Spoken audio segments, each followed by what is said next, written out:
From the CSI Baseball Complex on the campus of the College of Staten Island, CSI Sportsnet presents NCAA Division II baseball coverage live on the ECC network. In today's conference matchup, the College of Staten Island Dolphins host the Lincoln University Lions. Good afternoon, everybody. My name is Joe Foreman, alongside my broadcast partner, Nick Bavona. And Nick, the Dolphins come in 1-3 in conference play, 6-13 overall on the season. However, today they have a chance to get back in the win column in conference play against a team that they've had a lot of success against in the past. And we saw it last year with these two teams. Before their previous last meeting, Joe, the Dolphins have won 6 straight against this Lincoln University Lions team. But controversy certainly played a factor into the last game these two teams played. Obviously, the Dolphins would like to get some revenge here today. First of 4 between these two teams these next 2 days. Well, for those who aren't aware of what Nick is referring to, last year there was a delay in the final meeting between the two teams, a lightning delay. That delay came ahead of the bottom half of the 7th inning. The Dolphins were leading in that game by a run after previously trailing by a run entering the 7th inning. The score entering the 7th was 3-2. However, with the game being suspended midway through the 7th, the score reverted back to 3-2. The Lions picked up their first win against the Dolphins in the last 7 meetings between the two teams, and CSI was put in a much tougher position entering the final weekend of the season when it came to qualifying for the playoffs last year. The Lions were facing Mercy. The Dolphins needed help from Lincoln. They did get a Lions win in that series over the Mavericks. Unfortunately, the Dolphins would have then needed a sweep. Instead, the Dolphins, I believe, won only 2 out of 4 against Uville. They missed the playoffs on the final weekend of the regular season. But these two teams now meet early in the season. Big games for both teams. The Lions are 1-3 in conference play. The Dolphins are 1-3 in conference play. And Lincoln did pick up a win against a good, talented Queens team in their conference series opener. The Dolphins picked up 1 win in 4 games against Mercy in their conference opening series. It was good to see that the Dolphins were able to get one of those wins against Mercy this past Sunday. A game in which game 1 we saw the Dolphins get a good start from Christian Rice in that one. And also the Dolphins got a really good, strong effort out of the bullpen from Antonio Gautreaux. 3-inning save, didn't allow a single hit in the save as well. And the Dolphins put up 8 runs offensively, which is huge for them. Unfortunately for Game 2, that's a game in which the Dolphins would love to have back, Joe. Another one in which the Dolphins had a 5-run lead going into the 7th inning. They gave up 2 runs in that 7th, and then disaster happened in the 8th inning. The Dolphins would surrender 7 runs. They lose that game 11-7. Certainly another game that CSI would like to have back heading into today's game. We've spoken about it many times before. The Dolphins need to close out games in which they are leading entering the closing innings. That's consistently been an issue for this team. The good news is, as you mentioned, Nick, after the Dolphins scored just 4 runs across the first 2 games of their series against the Mavericks, the Dolphins then scored 15 runs in the last 2 games. That's the good news. The bats came to life. Antonio Gautreaux gave them 3 fantastic innings of relief in the first of 2 games played back on Sunday. But that second game, that 11-7 loss, that really stings, and that had to leave a sour taste in the mouths of the Dolphins collectively entering today's matchup with Lincoln University. They've had quite a few days now to think about it. They haven't played since Sunday. They take on the Lions today, looking to avenge that loss in the final meeting between these two teams last season. And as we both know, 4 teams qualify for the playoffs when it comes to the ECC standings, and obviously, with both of them being 1-3 in the year, still a lot to go in the season, but these 4 games are both very crucial for these two teams. Obviously, if a split happens, it doesn't really hurt a team, but say a team wins 3 out of 4 of this series, that could really hurt the opposing team that loses the 3 out of 4 going into the rest of the season in terms of conference play. So this is a crucial series already for both of these teams early on in the season. Something's got to give here today at the baseball complex. Let's see how it all plays out. The Dolphins take on a very talented St. Thomas Aquinas College Spartans team next weekend. And I don't want to get too far ahead of myself, but if the Dolphins were to lose 3 of 4, as you just mentioned, Nick, Spartans could effectively put the Dolphins in a massive hole with 3 out of 4 next weekend. And it's not often a team can recover from losing 3 out of 4 3 times to start the conference schedule and still find their way into the postseason. So this series, especially with it being played here at home, extremely important to this Dolphins team, and they will turn to Ryan Kehoe in Game 1, looking to pick up a big win. And the Dolphins are hopefully trying to get some good outing today from Ryan Kehoe here in Game number 1. We saw last week against Mercy Mercy. The Dolphins, unfortunately, had a tough time against the Mercy lineup. Now, we know, Joe, Mercy's had a really good year when it comes to offensive numbers, and we saw that especially in game number 2 when they won 11-0. The Dolphins are obviously looking to replicate what they did for the most part of their games at Dobbs Ferry. We saw in game number 1 a good start from Christian Rice, as I mentioned, and Francesco Bonvini in game number 2 also gave the Dolphins some quality innings. 6 in the third. The Dolphins, unfortunately, the bullpen could not get necessary outs they needed towards the end of that game, but their starters these last couple games have given them those innings. It's all going to come down to, can the bullpen get the necessary outs down the stretch to give them the win? And that will be the big question mark entering this series. Once again, Nick, Antonio Gautreau, fantastic, and you mentioned it, good quality starts from Rice and Bonvini. Bonvini really had to battle in that game. He worked through some difficult jams, was able to escape, limiting the damage. On the other side of this break, we'll get you starting lineups and the numbers for CSI starter Ryan Kehoe.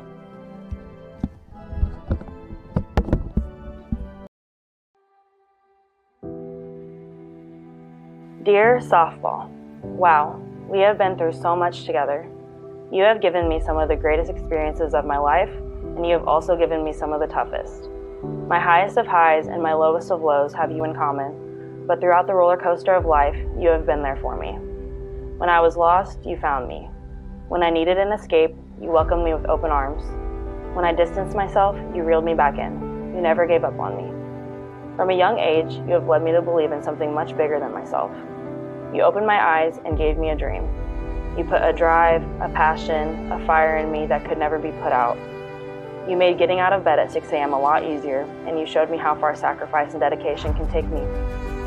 You have shown me that the world is infinitely bigger than I could ever imagine. I have gotten to explore beautiful parts of this planet, and I have met friends who have become family. A family full of understanding, strong, independent women who hold me accountable and foster an environment for growth and positivity. Through the people I have met, I have learned how to love myself for exactly who I am. The woman I am is not petite or fragile. The woman I am is strong, powerful, and resilient. You have taught me that I do not have to conform to society's standards of a woman to be respected. I used to let those standards define me, but through you, I have realized that my stature and my strength have allowed me to do things that I have dreamed of my whole life. The woman I am has allowed me to hold a trophy up in front of thousands of people. The woman I am has given me a platform for change. That platform for change cannot be taken lightly, and I choose to play with a fire burning so bright that it could light someone else's. I owe that to you after all you have done for me. The most important thing I have learned from you is courage. And by courage, I do not mean absence of fear. By courage, I mean that I have felt an immense amount of pressure, fear, and uncertainty, but put my heart on the field anyway. Because of you, I no longer doubt myself because I know that through triumph or trial, I am growing. You are not who I am, you are what I do. Though you are not who I am, you have made me who I am through the experiences and opportunities you have given me. Thank you for a life of highs and lows. It has taught me balance. Thank you for making my life interesting, to say the least. Thank you for teaching me to believe in myself. You deserve it all and more. Love, Paige. And we are back from the CSI Baseball Complex ahead of the start of today's game between the College of Staten Island and Lincoln University. Joe Foreman on the call with you alongside Nick Bavona. And as promised, we wrap up the McDonald's pregame show with the numbers for CSI starter Ryan Kehoe. Kehoe comes in with an ERA of 5.46 and a whip of 1.54. He's pitched to a record of 1-1 across 5 appearances and 5 starts. In 28 innings, he's allowed 29 base hits, 18 runs, 17 of those earned. He has walked 14 and struck out 37. Opposing batters hitting .264 against him as his first pitch of the game misses for ball 1. Miguel Agramonte leading things off for Lincoln University in this one. Stats for Lincoln incomplete as they don't have their last 2 games uploaded yet. So we'll stay away from the numbers on the Lions for much of this game. Don't want to give you any outdated information as Kehoe quickly falls behind 2-0. And that breaking ball locked Agramonte up, but he takes it for ball 3. So an early 3-0 count here for Kehoe down in the count. And we'll see how often Lincoln will try to make him work himself into accounts here today in this game. And that's the first strike of the game. Keep in mind, Joe, if we're both correct, both these games are going to be 9-inning doubleheaders. So No, They're tomorrow. not. Tomorrow only. Okay. Tomorrow only. Okay. Today is 9-7. Tomorrow 9-9. Okay, right. As That that makes slice it 2 foul. dates. So either way, even if that's the case, despite that fact, the bullpens are going to be the Dolphins will have to make sure that they and the Lions also factor in their bullpens for these 2 games. They're going to want their stars to go a good distance in all of these games here this week. No question about it. As that pitch misses up and in for ball 4. And Kehoe is issued a leadoff walk. So an early, long at bat to start off for Kehoe, walking Agramonte to get the game started. Not the way you'd like to start if you're Ryan Kehoe. And we've seen this from Dolphin pitching early in games specifically. The opening innings, a bit tough when it's come to command. And once they've been able to rein in their command, it's been far better. As looking to bunt is Alex Jones. He was forced to pull it back as Kehoe came up and in. Once again, Ryan behind in the count, this time 1-0. And again, that pitch rides inside. It gets by Michael Kehoe, and that will allow Agramonte to take second base. You can see early on, Kehoe looking at the runner Agramonte at first base, kind of getting away from the at-bat that was currently happening between him and Jones. And that pass ball now allows Agramonte to get into scoring position. Pitch on its way, and that misses inside once again for ball 3. And despite the command issues for Dolphins pitching early in games, they have done a much better job holding runners. That's not to say teams haven't stolen bases on them, but the pitchers have paid much closer attention, been a bit more methodical, as Kehoe misses up and in with ball 4. So 2 straight walks issued by Kehoe to start this game. Not a good start for him, but obviously, as we know, a double play ball could certainly help him in this spot. Kehoe just needs to find his command early now and try to get a ball into play right here to get that double play. The double play ball, known as the pitcher's best friend. And Kehoe could certainly use one right now, as Jalen Greenidge will be the batter. Get you full Dolphins defensive alignment in just a moment. As Kehoe looks towards second, Rodriguez was holding the runner on, and Greenidge takes a strike. First to third for the Dolphins, Vigliotti, Cetera, Rodriguez, Weigel, left to right in the outfield, Burkhead, Polamini, Riley. Riley made some really nice plays defensively in that doubleheader on Sunday in Dobbs Ferry, and that's a very expansive outfield. I don't believe they have a fence, Nick. No. And you think also for Riley, he also had a good contribution hitting-wise in that series on Sunday. Had an RBI, I believe, in game number 1 of those 2 games. That's popped up, played on a hop at second, and the throw to first is not in time. The question is whether they said Vigliotti came off the bag or the throw was late. We'll get a look at it on replay. And I like the attempt from Cetera also by waiting for that ground ball to get the opportunity to get that double play. Almost getting it on that hop, but we'll have to see on the replay after this next pitch if that was the case. What's interesting about that play is off the bat, I thought Cetera may have had a chance to grab that one in the air. And he definitely could have, but I think what he was trying to force, he obviously was looking for that double play ball. So I like the heads-up idea because you look at the runner at first, he had to hesitate for a second because he thought Cetera was going to catch the ball as well. But by Cetera waiting for it to drop down, then he could get the double play ball in that scenario. They almost got him at first base, but the call was safe at first. So it's going to be first and third. Still one away, but again, double play ball is still in effect for the Dolphins. Jaden Greenidge, the cleanup hitter for Lincoln, batting right behind Jalen, as that's popped up, right center field. It is a very windy day today. As the throw is coming home, it will be cut off by Vigliotti, and the game's first run comes in to score on a sacrifice fly by Jaden Greenidge, and Lincoln now leads 1-0. And certainly a weird sequence where you see your center fielder going all the way into right field on a fly ball that at one point looked like it was going to go into right center, but you mentioned that the wind's going to play a factor into some of the balls that will be hit into the outfield here today. Lincoln takes advantage early, takes that early 1-0 lead. That pitch misses out of the zone for ball 1. At the plate, Solomon Devard. Devard gets start as the designated hitter today. As Kehoe continues to keep a close eye on base runners. Throwing over to first there to check on Greenidge. That's hit well to left field, and that will land in the left field corner. That ball comes to rest, does not roll, and that will save the Dolphins a run. And Nick, you don't see a ball come to rest like that very often. Especially with the wind that's going on today, definitely do not see that happen very often. So the Dolphins, as you mentioned, are very grateful to catch a break right there. DeVar with that double keeps the inning going. Now gives the Lions second and third, still 2 away. But a huge break for the Dolphins. It could easily be a 2-0 game right now for Lincoln. That will bring up Sebastian Iguaran. Iguaran gets the start behind the plate. Comes to bat here with a chance to drive in 2. Kehoe hits him with the first pitch.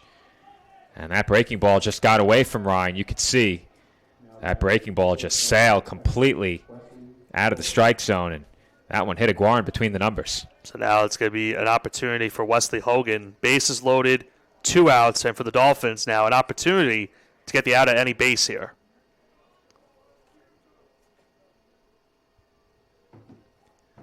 Kehoe's first pitch sliced foul by Wesley Hogan. Hogan, the starting shortstop for the Lions in this game.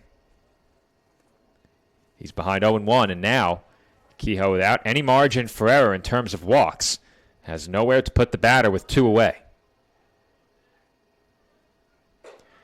That pitch misses way upstairs. As tough of an inning as it's been for the CSI starter, we only have him at about 20 pitches. So not too bad if he can get out of this with a quick third out. Comes the 1-1.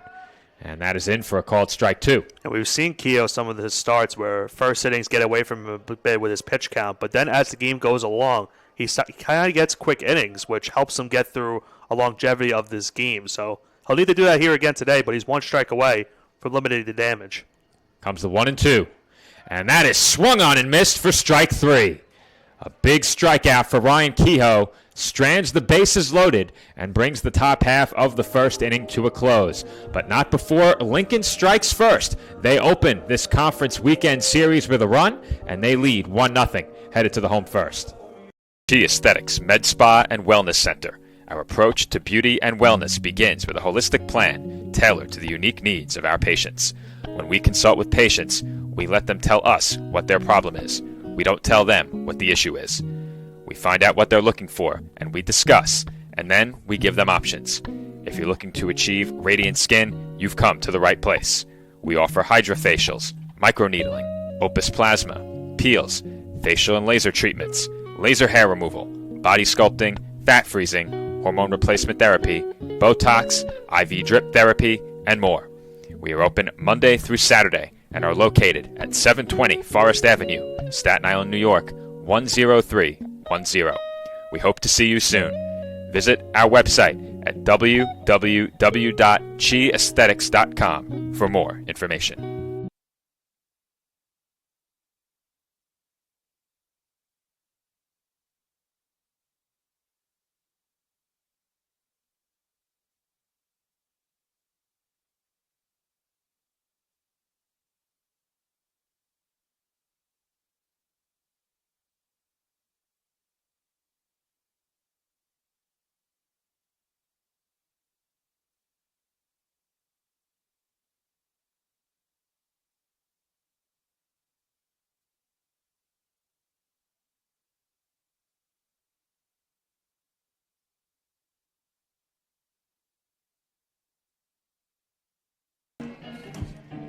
And we are back from the CSI Baseball Complex where the Dolphins trail 1-0 entering the bottom half of the first inning. And Nick, we've said it so many times this year, the Dolphins falling behind early in a game many times have fought their way back, but it has to weigh on a team over the course of a season to play from behind time and time again. Yeah, I think the good thing for the Dolphins is they show that resilience to get back in those deficits. But obviously, any team would love to have the opening advantage and take the early runs on the board. Unfortunately for CSI, they fall back early in this game, but Good news for the CSI Dolphins is that they only gave up that 1 run in the inning. Ryan Keogh got the strikeout with bases loaded and 2 outs to get himself out of that jam and keep this a 1-run score heading into the bottom of the first. And the Dolphins starting pitchers for much of the season have done a very good job working out of tough spots with runners on base. They haven't let things snowball. They've been in some difficult positions, but more often than not, the starters have been able to find their way out of some tough jams over the course of the year, and that first inning was no different, as Michael Kehoe will lead off for the Dolphins against Luis Reynoso. We'll get you his numbers, as it's likely he probably started the first game of that series against Queens, so his numbers should be up to date. Guess we'll find out in just a moment. Play the good old waiting game and see. We have Reynoso with an 11.9 ERA and a whip of 3.05. He's pitched to an 0-4 record across 8 appearances and 4 starts. In 19 2/3, he's allowed 34 hits, 40 runs, 26 of those earned. He's walked 26, struck out 7. Opposing batters hitting an even 400 against him.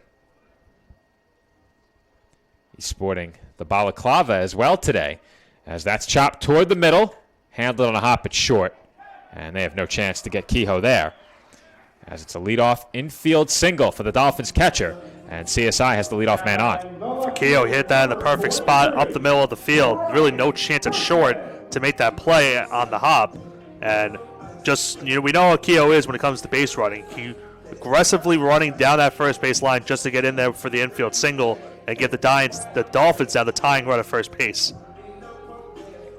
So very quickly, the Dolphins have a base runner, and Brian Burkhead will be the batter. Burkhead comes in hitting at .259 on the season. He shows bunt, and that is bunted foul.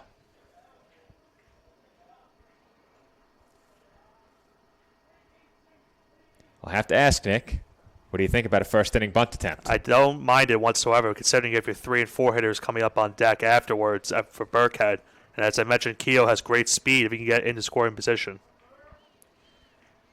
I like it with the left-handed batter, especially because you just never know how that ball is going to roll on this infield. I think the bunt here at the CSI Baseball Complex, a much more dangerous play than it would be on many turf fields that a lot of other teams host games on.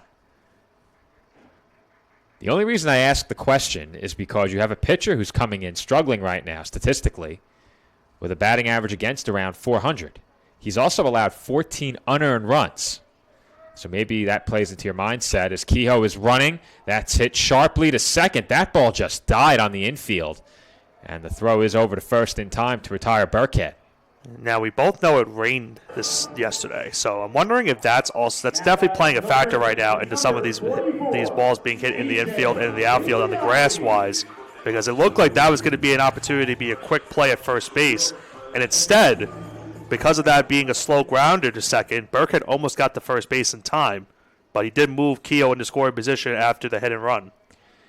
And on the topic of the rain, as A.J. Vigliotti looks at that pitch high for ball 1. On the topic of the rain, Nick, I know that they did cover the field until early this morning. They uncovered the field this morning. However, that covering does not extend to the outfield. And I think that definitely played a role in that ball hit in the first inning, as that's backhanded at short. Long throw across the diamond, pulls the first baseman off the bag. And it looked like they may have had a chance, but Greenidge had to stray from first base to keep that throw from going down the line. Kehoe did hold at second, and that'll be an infield single for A.J. Vigliotti. A rare infield single for A.J. Vigliotti. Don't see that often from him, but he hit into a good spot in the infield as well, hitting it pretty much almost towards left field. And a really tough play at shortstop, having to go pretty much almost throwing a Derek Jeter type of throw from the middle of that infield, or from the corner of that third base bag, and almost getting it to first base, but pulling the first baseman off the bag. That will bring up Chris Polamini, who's had a great start to his season. He leads the Dolphins in batting at .353, has driven in a team-leading 12 runs, slugging at .500, OPS of about .892. He's ahead 1-0 here. And there's a swing and miss for strike 1.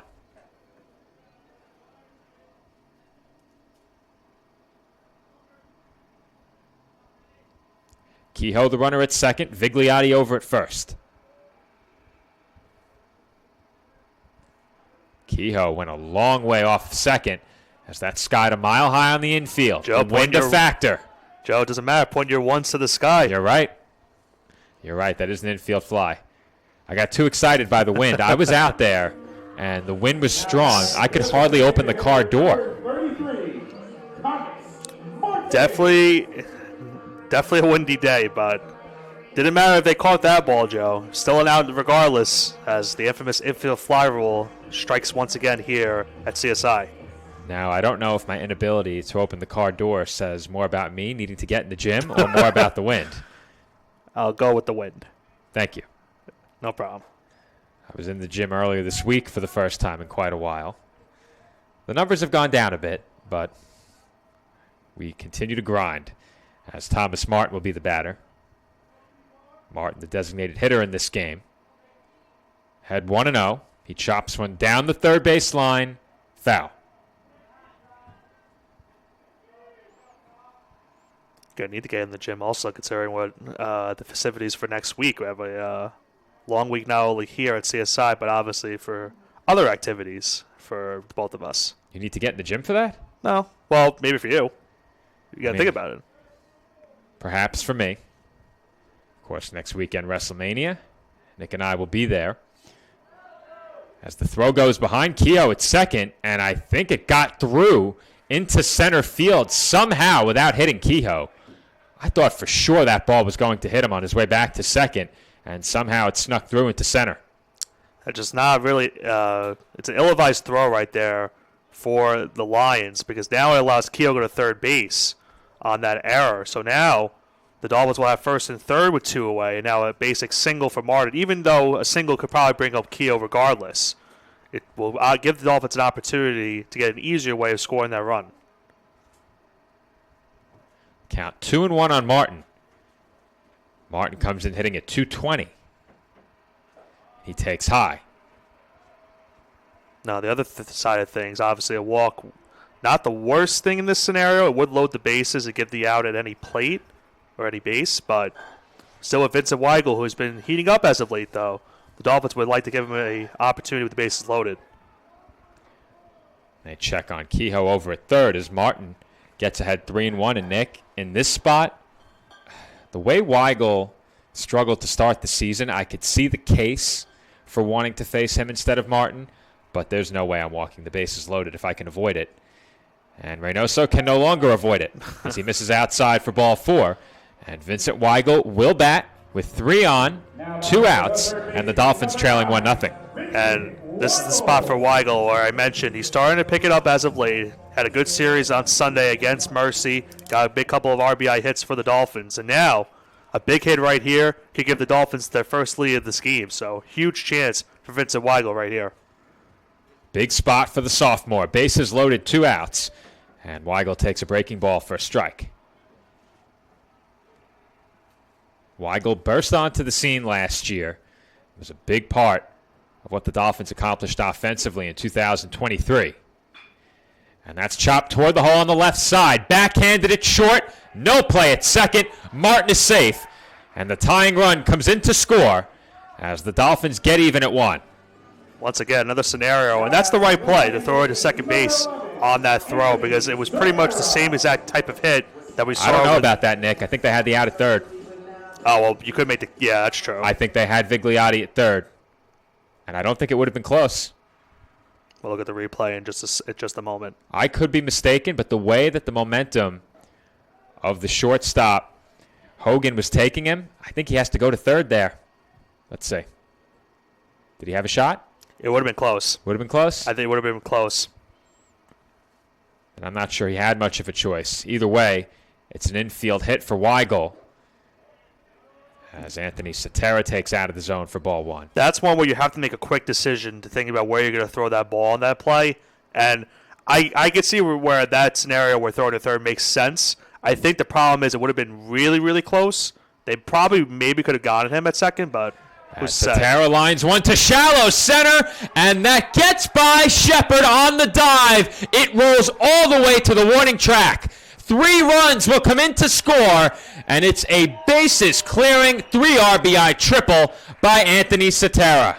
And the guy, Shepard Great attempt, though, at center field to try to make the play, but that attempt unfortunately hurt the Lions in that spot as all 3 runners come to score. Cetera now gives the Dolphins the big lead on that 3-run triple, and the Dolphins a very good strong start to this bottom of the first after giving up that run to start off the game.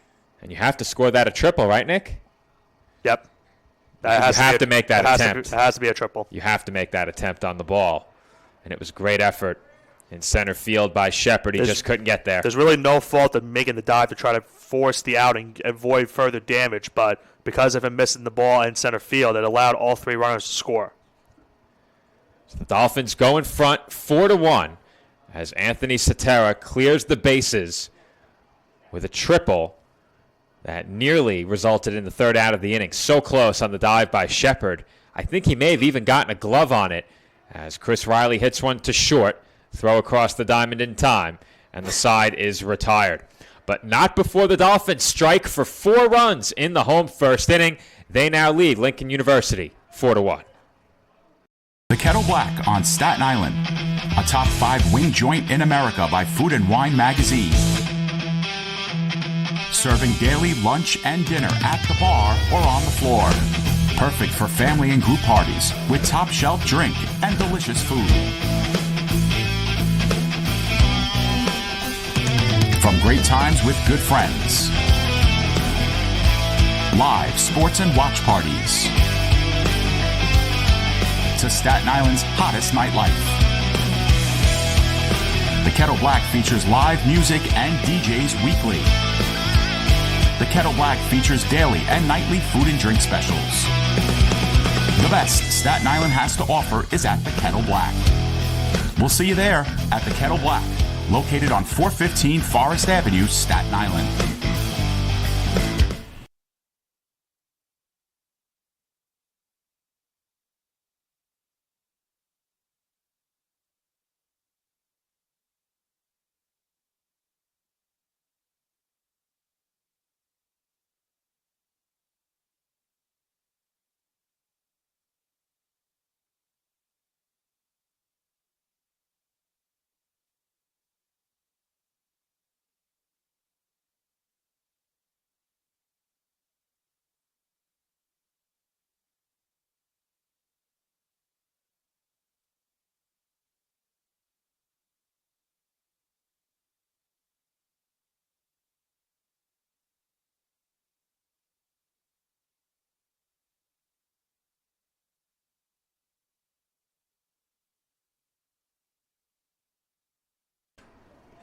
Road second inning about to get started from the College of Staten Island.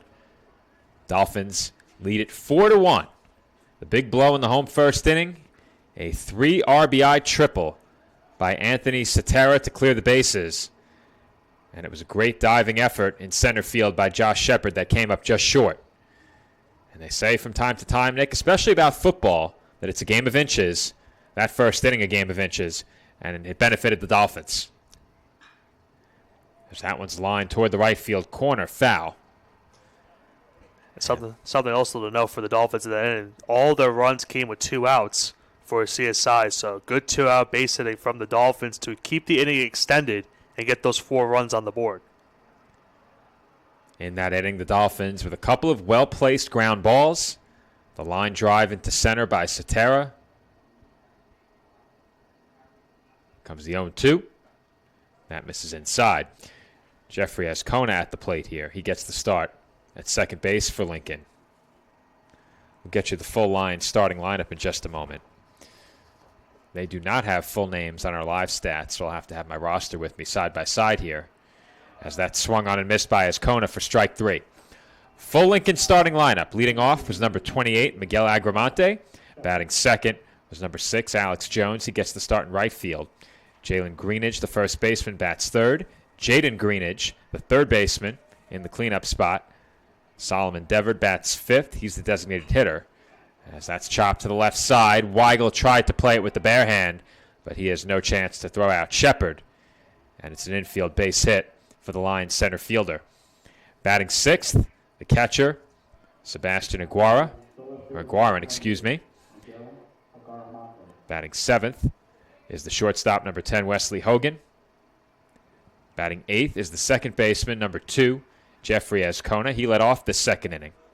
And batting 9th is the center fielder, number 22, Josh Shepard. He just singled on the infield.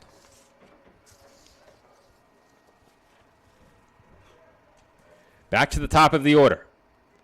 Miguel Agramonte, the batter. He bunts one right back toward the mound, and Kehoe is first to it as he throws out Agramonte for the second out. Now that's a bunt in which I'm not sure if I'm a fan of, because now you have 2 outs in the inning. You're wasting the out there for Lincoln, and now the Dolphins are 1 out away from keeping this a 4-1 game. I like it better, obviously, if there was no outs, but the different circumstances we had in this inning. But not sure if I like the bunt attempt there from Lincoln. That was certainly doubling as a bunt attempt for a hit. I find it hard to believe that would have been the sign in that spot. But perhaps it was, and that's a big show of confidence here in Alex Jones. As Jones lines one foul. And the count goes to 0-2. Jones walked his first time up. Agramonte walked his first time up before that sacrifice. Comes the 0-2. And that's hit high along the right field line. Out of play.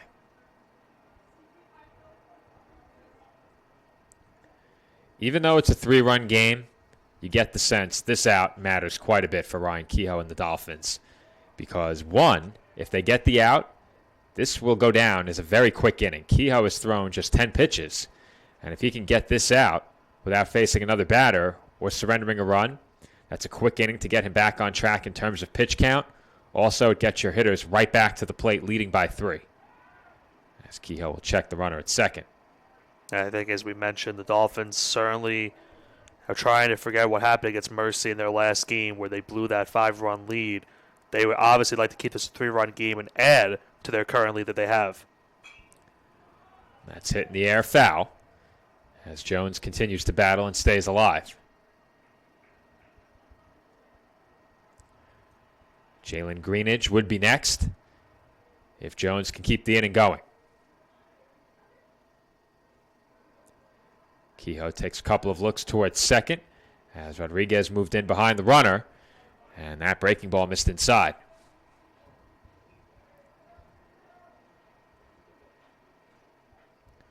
One ball and 2 strikes the count on the Lincoln right fielder. Long look in from Kehoe, who comes set and delivers as that pitch misses low. At the very least, Jones doing a good job of forcing Kehoe to work a bit here in the second inning. He was cruising. So that's popped up. Foul territory on the infield. Vigliotti drifting toward the fence makes the catch, and the side is retired. The Lions strand a man in scoring position and come up empty in the road second. Our score heading to the bottom half of inning number 2, 4-1, Staten Island. Hobra, a taco joint, Staten Island, where we're proud to have shared our family-first spirit with people from throughout New York City and the world. With indoor dining available both at the bar and on the floor. Or step outside for additional seating and an outdoor bar. Serving beer that's crisp, ice cold, and worthy of a day at the beach. Cocktails that explode with flavor. And great food made with the freshest and healthiest ingredients available. Events feature food and drink specials.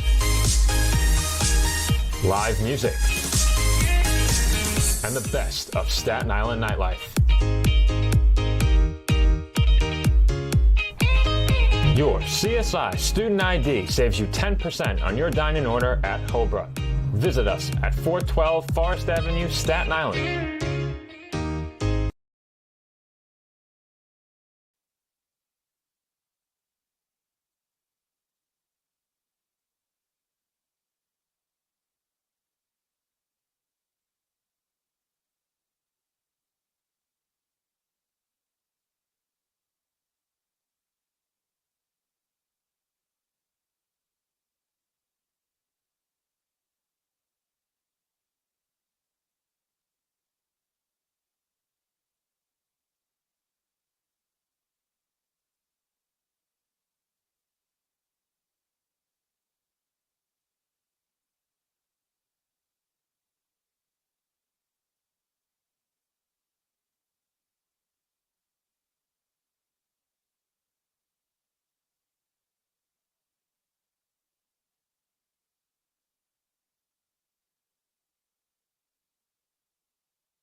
And we're back here on CSI Sportsnet as the Dolphins come to bat, leading by 3. Staten Island 4, Lincoln 1, entering the bottom half of the second inning.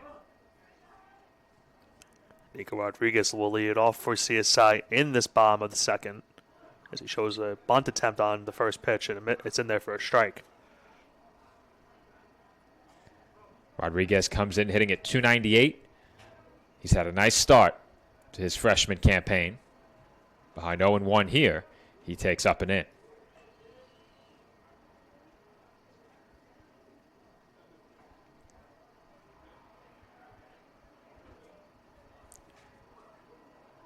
And the 1-1 skips straight to the backstop as Reynoso falls behind 2-1 and then has the ball sail over his head. All right. Maybe I didn't overstate the wind before. It is very windy out today, I must say. 2-1 the count on the Dolphin shortstop. And that pitch misses high for ball 3. Question is, are we going to start a tally of how many times we say it's windy today? You can definitely start a tally for how many times I reference the weather in a baseball game during the month of March. April, it tends to become much less of a factor. But in March, it's tough. And I think minus a couple of rainy days that have altered the schedule a bit, the weather's been very kind to us this year overall. Other than last week where we had baseball and softball the same day and it was very, very cold, other than that, yes. So Rodriguez draws a walk to open the home second. And now Michael Kehoe comes to the plate for the second time as he takes a called strike. Kehoe 1-for-1, singled his first time.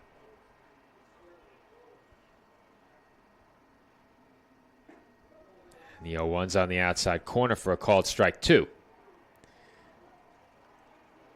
Reynoso not paying much attention to Rodriguez over at first. He didn't even check him there. They are holding him on, and there's a throw over.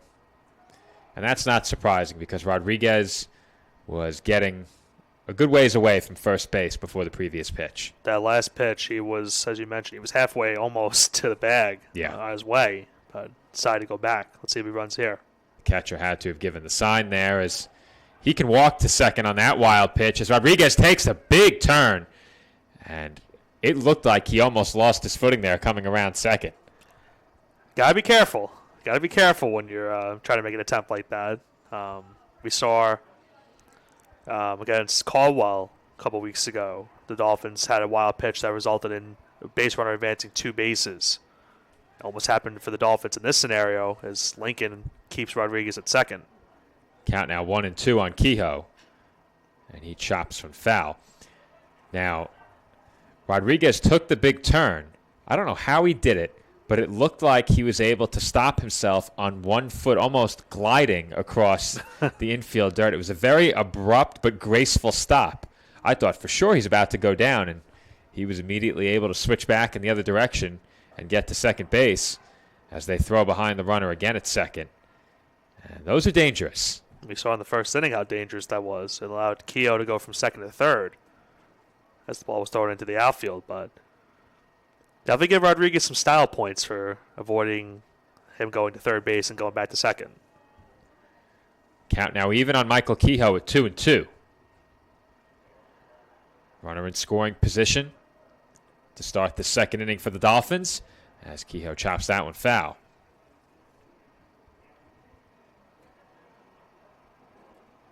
Kehoe hitting at just .238 thus far.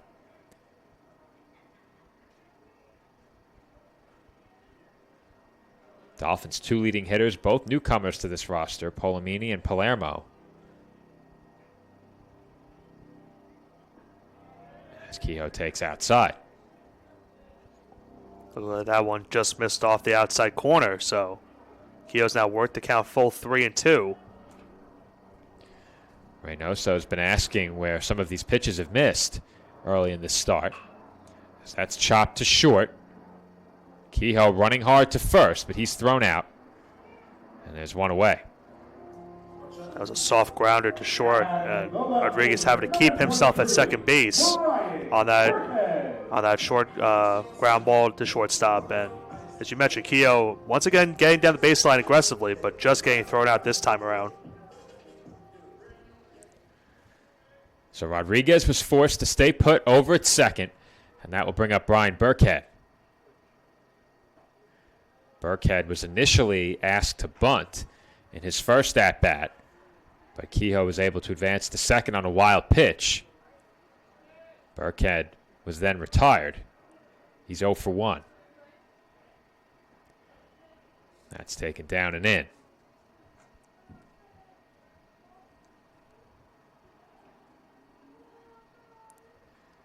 Count 1-1 on the Dolphins' left fielder.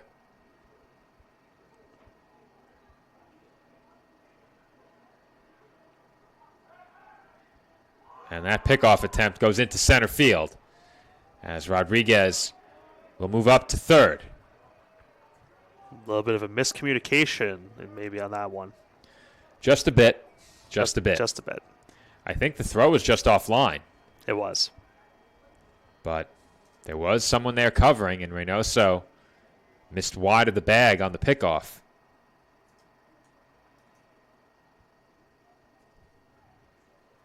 Well, now a sacrifice fly here for Burkhead would bring home Keogh from third base. So if he get into the outfield, he'll bring home the runner. Comes the 1-1. That's chopped to the right side. No play at the plate as Reynoso could not hold on to the ball over at first. Throw was a bit low, but I think it was good enough to get the out. I think there has to be an error on the pitcher. It was definitely a low throw. It's going to be. Yeah. It has to be an error. I'm just debating on who the error goes to. I'm trying to see if they had any chance of that being a hit. I don't think so. Plays made there. That's an error. Okay. On the pitcher, you think? Or was it low? I think it's a low throw, but it was certainly catchable. I don't know. I think you have. I think you give it. You give it on the throw I for think being you give low? it on the throw for Okay. being low. That's tough. Yeah, as a pitcher, the error benefits you in terms of earned runs, unearned runs, either way. But obviously, you never want to pick up an error if you're the pitcher. We'll have to give it on the throw for the throw being low. It was low. So it goes down as an E3.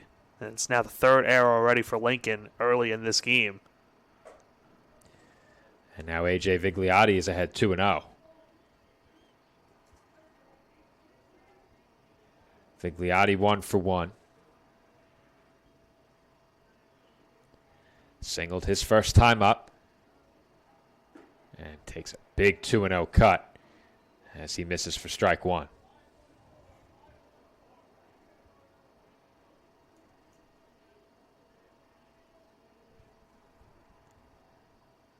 Here comes the 2-1. Runner going as that sent foul to the parking lot. We've already seen one hit and run from the Dolphins early in this game. Looking for another one right there. We know Vigliotti can hit the ball into right field. He was looking to do so right there with the second baseman going to cover the bag.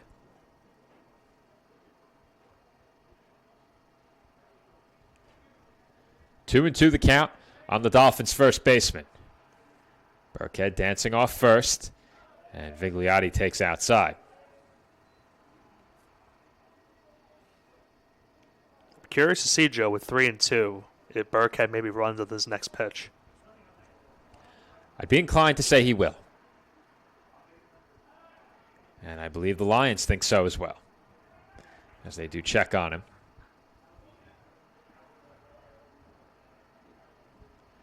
Dolphins lead it 5-1, playing here in the home second. And again, they will check on the runner.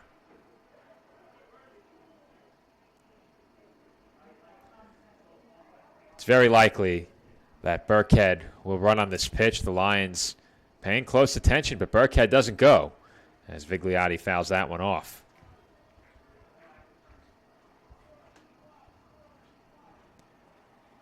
Dolphins, more often than not, don't play super aggressive on the base paths.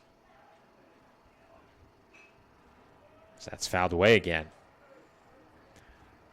Vigliotti stays alive. The count remains 3-2. He's making him work for the second out right here. Trying to avoid a strikeout or a double play ball. Still another 3-2 coming up. We have Reynoso at almost 50 pitches. Burkhead runs, and that's in the dirt for ball 4. So good job by Vigliotti fighting those pitches off and working the walk. Bringing up Polomini with first and second and still 1 out. Chris Polomini will be the batter. 2 on, just 1 out. Polomini 0 for 1. Was retired on an infield fly his last time up.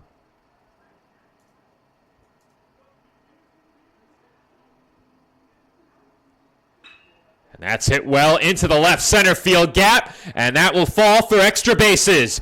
Into scores Burkhead. Here comes Vigliotti, and he will score. It's a 2 RBI double for Chris Polomini, and the Dolphins now lead it 7-1. Dolphins been getting some good hits early in this game, Joe. A nice double into left center field for Polomini. First pitch swinging, bringing home both runners and giving the Dolphins now an early 7-1 lead here in the second inning. The CSI Bats picking up right where they left off on Sunday. 15 runs against Mercy in that doubleheader, helping them to a split. Dolphins now will be looking for another big doubleheader here today. They are well on their way with 7 runs here in the second inning. Bullpen now just beginning to stir for the Lions, as they had to get one of those baseballs out of play. Dolphins dugout looking very intently at that baseball. Probably curious why it has been retired. But the life of that baseball is over. Wonder if Polomini took some of the stitching out of it. That was a He hard did hit that ball. pretty hard. As the runner is going, Martin hits one out toward right center. Hit pretty well. As that carries toward the warning track, it is caught on the move by Jones. And Polomini is forced to retreat back to second. Nice play in right field by Jones, running that one down. Could have easily been another RBI double for the Dolphins right there for Thomas Martin this time around. But makes the catch in right center field. Has to force Polomini to go back to second on that potential hit and run. So now 2 outs in the inning. And Nick, that ball just seemed like it was up there forever. The wind is blowing in that direction if you look at the flag out and left. And that's as strong as a wind as we've had here all season. That ball was certainly helped by that wind gusting from left to right. Good play by Jones to track it down. That was 3 in one sentence. Add to the tally. Add to the tally. How about the wind's effect on the batter's eye? Look at that, Nick. It is making a good effect. I wonder if you could see that from our wide shot. You could. You can? Yeah, you can. If you're looking like closely, you could see it. Full 1080p HD. Yeah. Only here on the ECC network. Vincent Weigel, the batter, and he grounds one to short. It's handled cleanly there, and the throw to first is in time to retire Weigel for the final out in the home second inning. But the Dolphins tack on 3 more. The big blow, a 2 RBI double by Chris Polomini. CSI now leads Lincoln 7-1. The legacy began in 1973. That was the year NCAA Division II was born. And since the very first day, our division has shaped generations of student athletes with a true sense of academics, athletics, and community. That is 5 decades of graduations, championships, teamwork, and personal development. 50 years of shaping student athletes into world-class leaders. NCAA Division II. Our division, our legacy.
Start of the third inning from the CSI Baseball Complex. And the Dolphins have broken this game open early. It is now 7-1 Staten Island, as the Dolphins have put together 5 hits, helped along by 3 Lincoln errors. 3, 4, and 5 due up for the Lions here in the road third. And Jalen Greenidge will lead things off. Greenidge 0 for 1 in the game. And he chases that pitch in the dirt for strike 2. Think about how this game started, too, for Ryan Keough. Got into trouble early in the first inning, limited the damage to 1 run, and now has a 6-run lead here at the top of the third. And we've seen it before. If you get an opportunity to tack on some runs against these Dolphins starters early, you better take full advantage.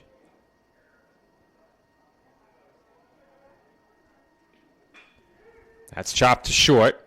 Rodriguez has it. His throw a bit low, but Vigliotti is able to make the scoop, and there's one away.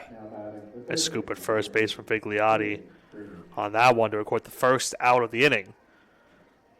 Dolphins would obviously like another quick inning from Keough right here and try to add to their lead going into the bottom of the third.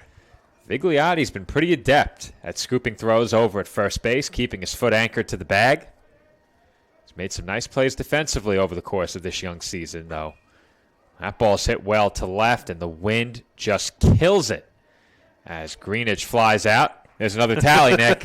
But that ball off the bat may have rode a bit inside, and I don't think he got the barrel on it, but it was certainly hit better than it appeared. It didn't seem as if he got enough on it, but it did look off the bat maybe it could carry out into the outfield, but you mentioned it just kind of just fell down after it looked like it was going to be maybe an extra base hit. Solomon Deverett at the plate here. Looks at a strike. Deverett 1 for 1. And that one's line foul. The Lions' designated hitter quickly in a 2-strike hole. And Kehoe is a strike away from a lightning-quick third inning. That misses high.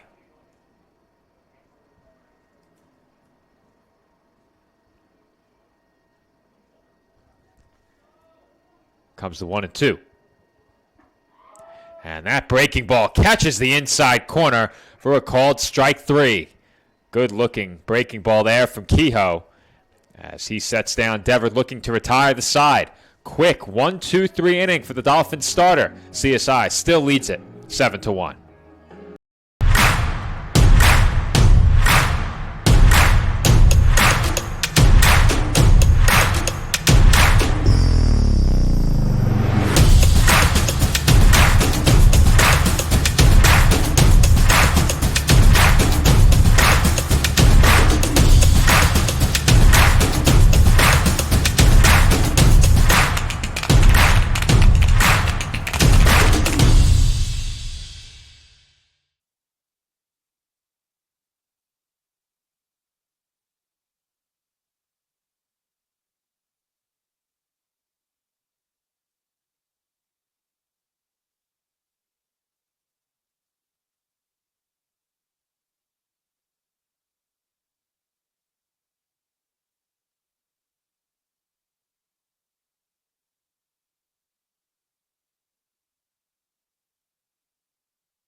Number 11, Anthony Sotero. Anthony Sotero will lead things off for the Dolphins here in the home third inning.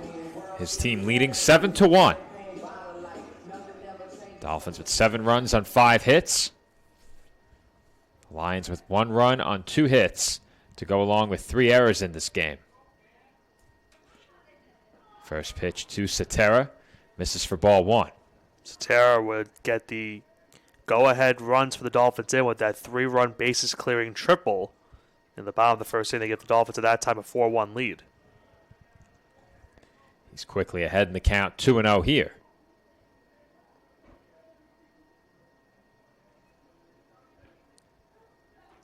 Comes the 2-0. That's not close. There is action in the bullpen for Lincoln. Try and get a number. I think that's a 4. That is a 4. That would be Nick Spurlock.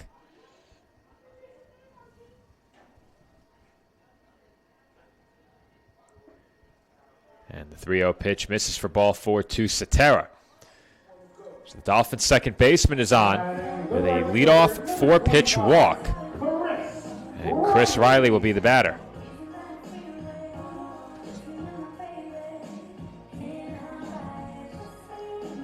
Certainly a long week of baseball, Joe. Obviously, 2 games today, 2 games tomorrow. We also have softball tomorrow, but how can we be remiss from saying that opening day for MLB was just yesterday? Opening day for my Philadelphia Phillies in about 20 minutes. There were some good ones yesterday. Mm-hmm. We had an extra inning game between the Pirates and the Marlins. We had an extra inning game between the Cubs and the Rangers. We had a big win by the Yankees. Holding on in the final inning as Riley hits one to left. That's falling fast, but it is caught out there by Agramonte. And Cetera heads back to first. Looked like that one maybe could drop it for a bloop single, but nice play in left field to make the out and record the first out of this bottom of the third. Well, the Yankees didn't have to worry about the win, Nick. They were in a dome. That's true. I think the first couple of games, I think they're mostly playing in domed stadiums, so they will not have to worry about that nonetheless. I'm trying to think of when their opening day is, but can't think off the top of my head when their first home game. I'll have to look that one up. Not sure. I'd guess that we'll visit the stadium at some point in the next couple of months. So that's popped up. Foul territory. And losing it was the first baseman, Greenidge. And I think I might know what the reason for that was, Nick. Oh, do tell, Joe. It's a bit windy. Just a bit windy? That ball was definitely giving him problems. I would have never guessed it was windy today. Flag not blowing right now. I already know when my first Phillies game will be. City Field, May 13th. Hyundai Club, all you can eat. Are you going to wear a Phillies? Of course. Oh, okay. The last time I wore a Phillies jersey to City Field, the Mets threw a no-hitter. All right. Forgot about that. I think that's the last time I saw the Phillies play there as Nico Rodriguez fouls that one back. In all my years of going to games, I've only seen one no-hitter, and it was not the worst no-hitter. It was the weirdest no-hitter I've seen, but it was at the then Staten Island Yankees. And I've never seen a major league no-hitter in person. And of course, our other colleague, Andrew Rotundo, his first game, he gets to He see was a no-hitter. there with me. That was his first ever Mets game. He and I were in the Hyundai Club. Didn't have to pay much either. You buy those tickets last minute. You get in there nice and cheap. Easily, you're going to spend $50 on food anyway. So if you wait until the last minute and get in for that price plus your ticket, can't beat that. Gotta reap the benefits. Can't beat that. So that pitch misses up and away, and another throw behind the runner gets away, this time into right field, but Cetera will stay put.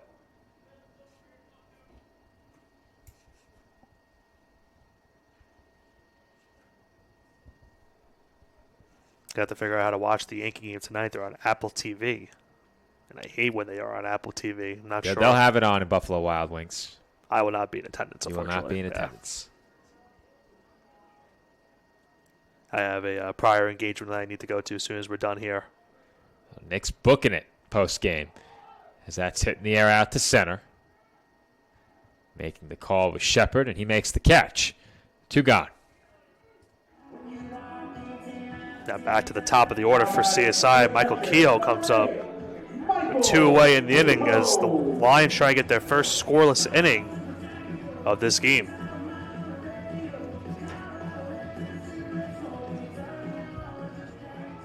Michael Kehoe will be the batter as the Dolphins send it back to the top of the order. We have some Mets fans also in our, some of our colleagues are Mets fans. I'm sure they are paying close attention to their opening day here today against the Brewers. I think they are playing. Well, I join Met fans in misery as I still have my old Mets season tickets. Those are just about worthless. Can't give them away. Well, you were just telling me how Jacob deGrom, no matter where he goes, you will follow him. Well, I can't fly to Texas and go to every game, so I had to keep the Mets seats. Do they play the Mets, the Rangers at some point this season, or no? I don't know. And if surely, they do, I don't have the game. I mean, surely they'll play against the Yankees. That's an obvious. I get one of the 2 Yankee games. If it's a weekend series on a year where they play the Yankees 6 times, I would get all 3 games if they play them on the weekend. We had an experience last year with the Yankees and Mets at Citi Field. Standing room only for us. As the throw goes to second, Sotero running, and he slides in safely. He almost came off the bag. Almost.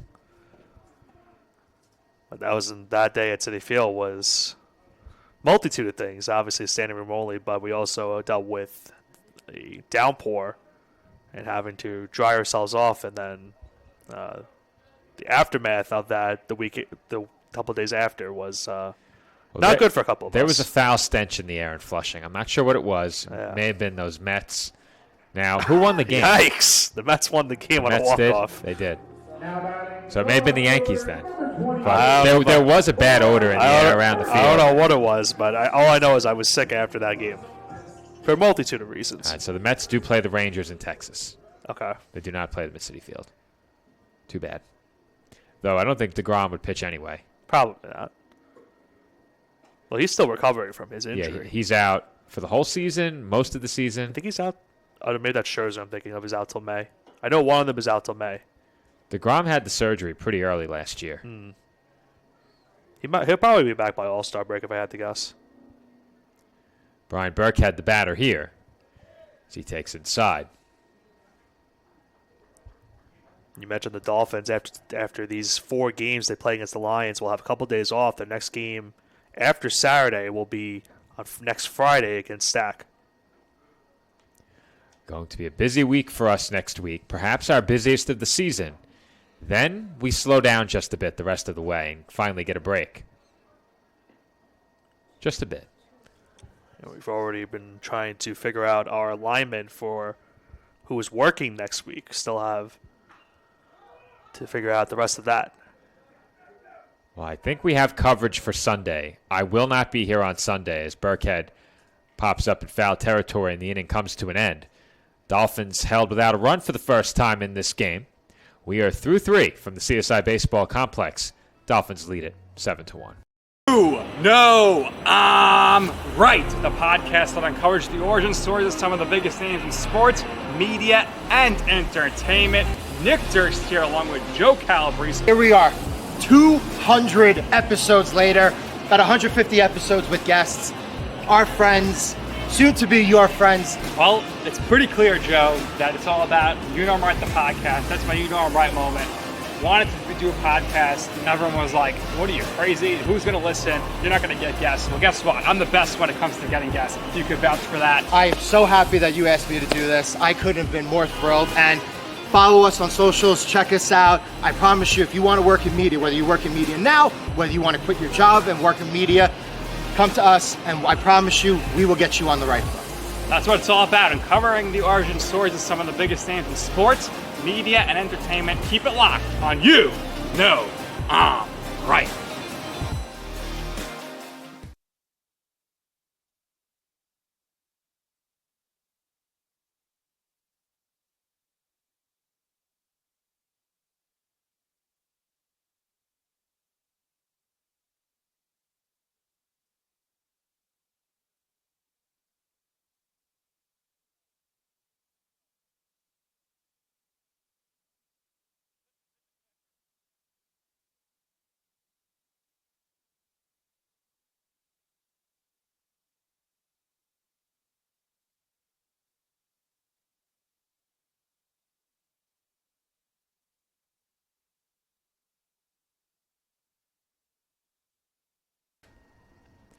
Top of the 4th inning from the CSI Baseball Complex.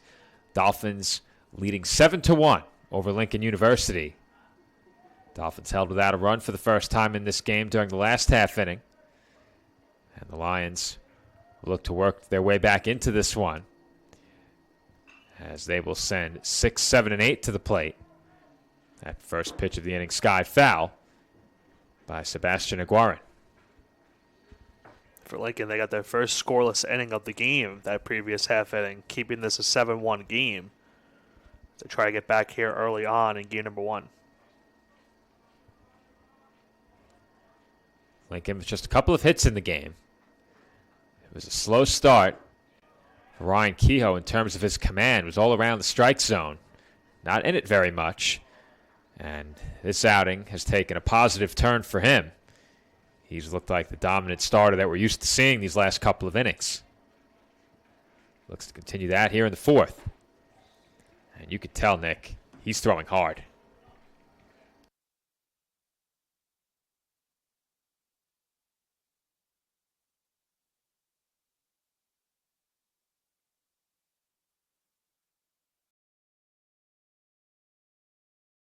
So we had to get our charger plugged in for the MacBook. It was sitting on the desk, not plugged in, and it is really remarkable. As Nick, our audio will be fine. The video will catch up shortly. Yeah. But it really is remarkable. I'm just trying to see if it's still... You're charging. You're good. Okay, yeah. It wasn't It's showing remarkable first. how much use it takes to drain the battery. This toward the right field corner, and that's off the fence. Foul ball. As Wesley Hogan made a home run bid right there, but this computer is only used on game days to stream games, not used otherwise. And yet the battery is at the point where it can't run for more than an hour or so. What year? On strictly battery power. What year MacBook is this? I think we introduced this MacBook 19. Because it looks kind of similar to the MacBook that I have, and that was maybe 2016, 2017 it is. And the same thing happens to that too, where you don't really use the laptop like very often, but the battery will drain very, very quickly. Now, Nick, do you happen to have those electronic wipes on you? I do. Yeah, we need some for that keyboard there. Softball did a number on it. I opened up the computer, and I was greeted with a dust cloud as that pitch is on the inside corner for a called strike 2 to Wesley Hogan. I hope I have him. I do. Even a towel would work, but the wipes even better. Give it a quick wipe down. 2-2 the count on the line, shortstop. And that's line foul.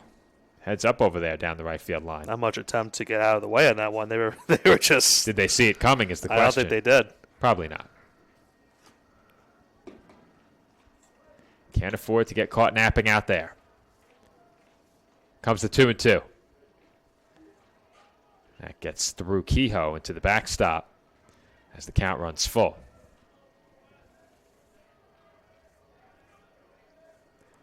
We can't get much worse than we were coming in, as that is ripped foul as well. The problem area is up here around the speaker. That's where all the dust gets trapped at the base of the screen. I think it's good now.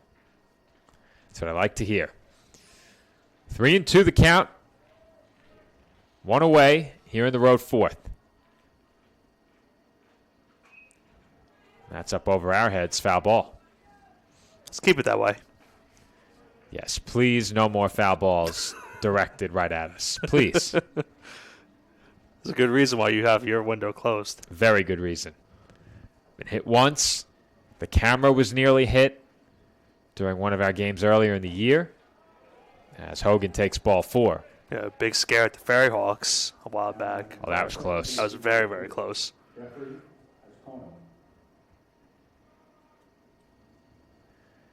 The trajectory the ball has to take to reach us behind the plate in the press box leaves a razor-thin margin for the ball to make it here. It is really, really tough to foul one off of our window. As bunting is Jeffrey Ascona, Kehoe goes to first, and they get the out there. 2 away in the inning puts the runner in scoring position. And a chance for Shepard right here to bring home that runner from second and make this a 7-2 game. As I mentioned before, stats incomplete right now for Lincoln, but I'm curious how many sacrifice bunts they have this year. And you know what? I'm not sure that's tracked. Do we have that tracked? That's a good question. I thought for sure sacrifice bunts were tracked, but it might be SH. So a sacrifice fly is an SF, as that catch is made on the run by Riley, and that will end the inning. But we have an SF column, which I believe is sacrifice fly, and then sacrifice hits includes bunts. That would be SH. So I think that's where sacrifice bunts would be tallied. I'm going to take a look very quickly and see how many the Lions have this year. In the SH column, they only have 3. So take that information for what it's worth. I was curious. We are through 3.5 from the CSI Baseball Complex. The Dolphins lead it 7-1. As a student athlete in college, I first got involved with the NCAA at the national level. It was through the Student Athlete Advisory Committee, SAC, gave me an opportunity to advocate on behalf of all student athletes, to affect change and to make an impact. The NCAA is giving the student athlete a platform to voice their concerns and to be able to advocate for what's going to affect their well-being. The policies that are being put in place are speaking towards academics, they're speaking towards well-being, they're speaking towards fairness, creating a culture so that the student athletes have the best experiences possible.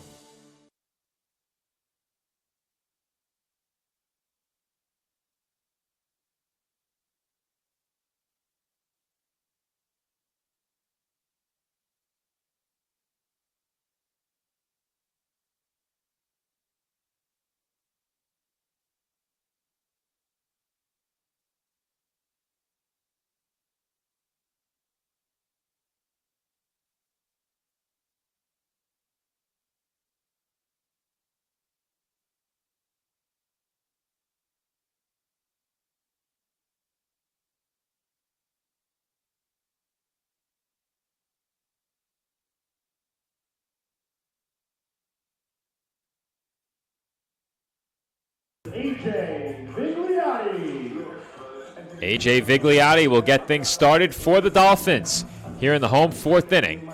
CSI leading 7-1. Back to the mound for Lincoln, Luis Reynoso. There was some action in the Lions bullpen, but Reynoso put up a 0 in the 3rd. He earns himself a 4th inning of work as that skied foul by Vigliotti, who falls behind 0-1. AJ 1 for 1 at the plate, has singled and walked.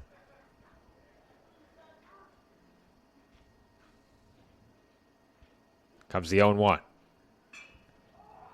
That's at a mile high, out to right field.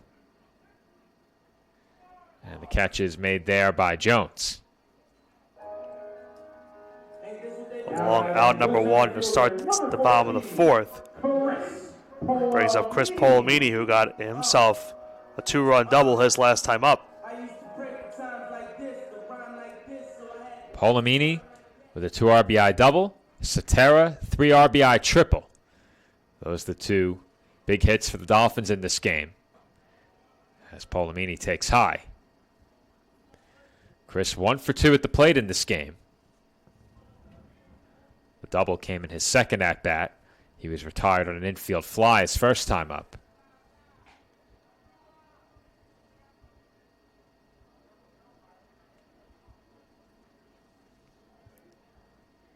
Two 2-0 the count on the CSI center fielder.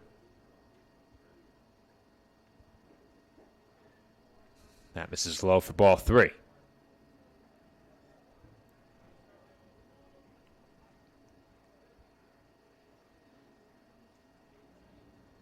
Comes the 3-0. That misses badly for ball 4. Another 4-pitch walk issued by Reynoso. That is his 6th walk of the game. Let's see how much longer he stays into this game after issuing that previous walk. And now brings up Thomas Martin here. That will prompt Some action in the Lincoln bullpen once again. And that might be Spurlock throwing a second time, this time sporting a jacket. As Thomas Martin chops one foul. Is there a reason he's wearing that jacket, Joe? Perhaps. You were very confused at first, then you picked up what I was getting at. I know what you were getting at. Okay. It looked like you were for a second, that's why. Might be a bit of a wind chill today. Just a bit. Just a bit. Just a bit. Here comes the 0-1. And Martin hits one well out to left. And the wind killed that one too, Nick. Look at the flag out in left field. Definitely could have made a bid for a home run had that ball not been driven down by the wind. Now 2 outs in the inning. Martin hit that one straight into the wind. At the very least, that goes for an extra base hit on just about any other day. Not today. You do not want to hit the ball to left field as Polomini runs. And the throw sails into center field. Polomini will keep on going. He trots into third. It's a stolen base and a throwing error on the play. And the Dolphins now have a runner on third with 2 out for Weigel. So now a base hit for Weigel here would give him an RBI. With that runner now moving to third. So let's see if Lincoln can keep this a 6-run game heading into the 5th. Still 2 outs in the inning.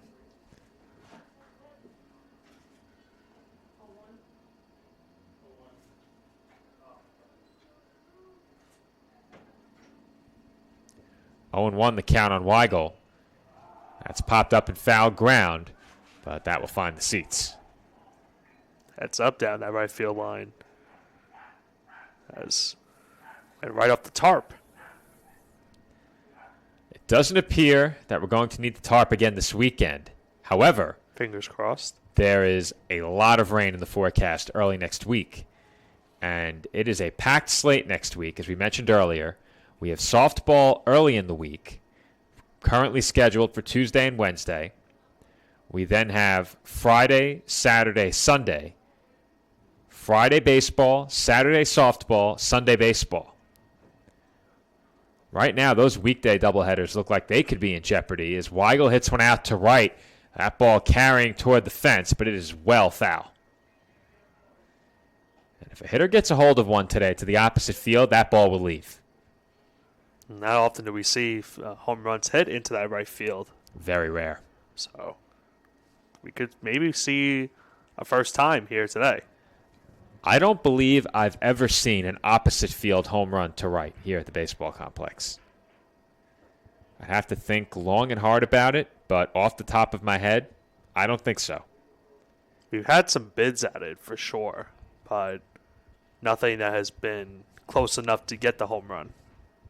I'm not sure I've ever seen an opposite field home run, period.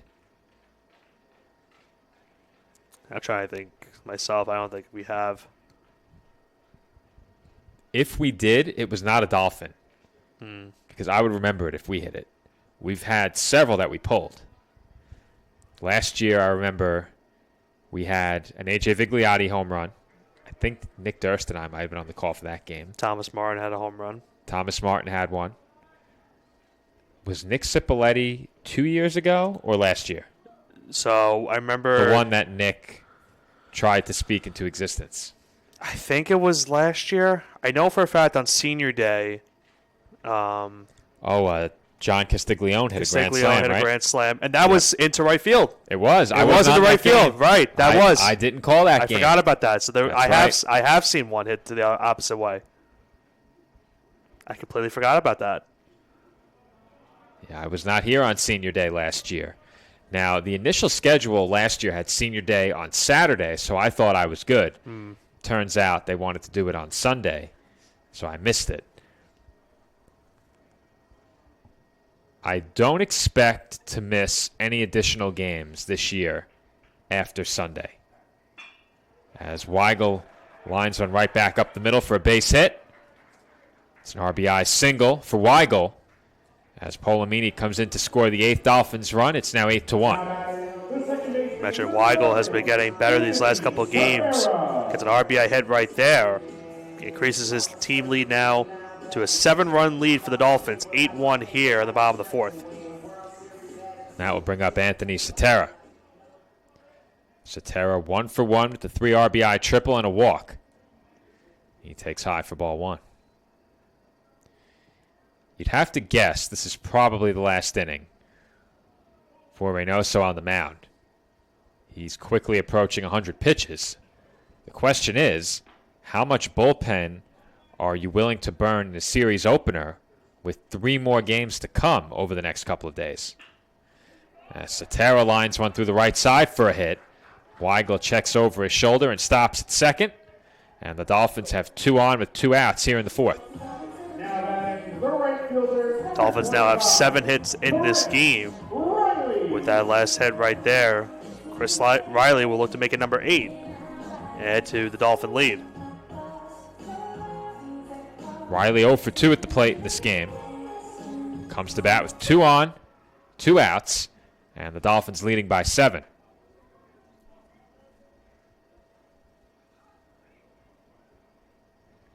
Weigel on second, Sotera on first. Both reaching via singles. And Riley takes high.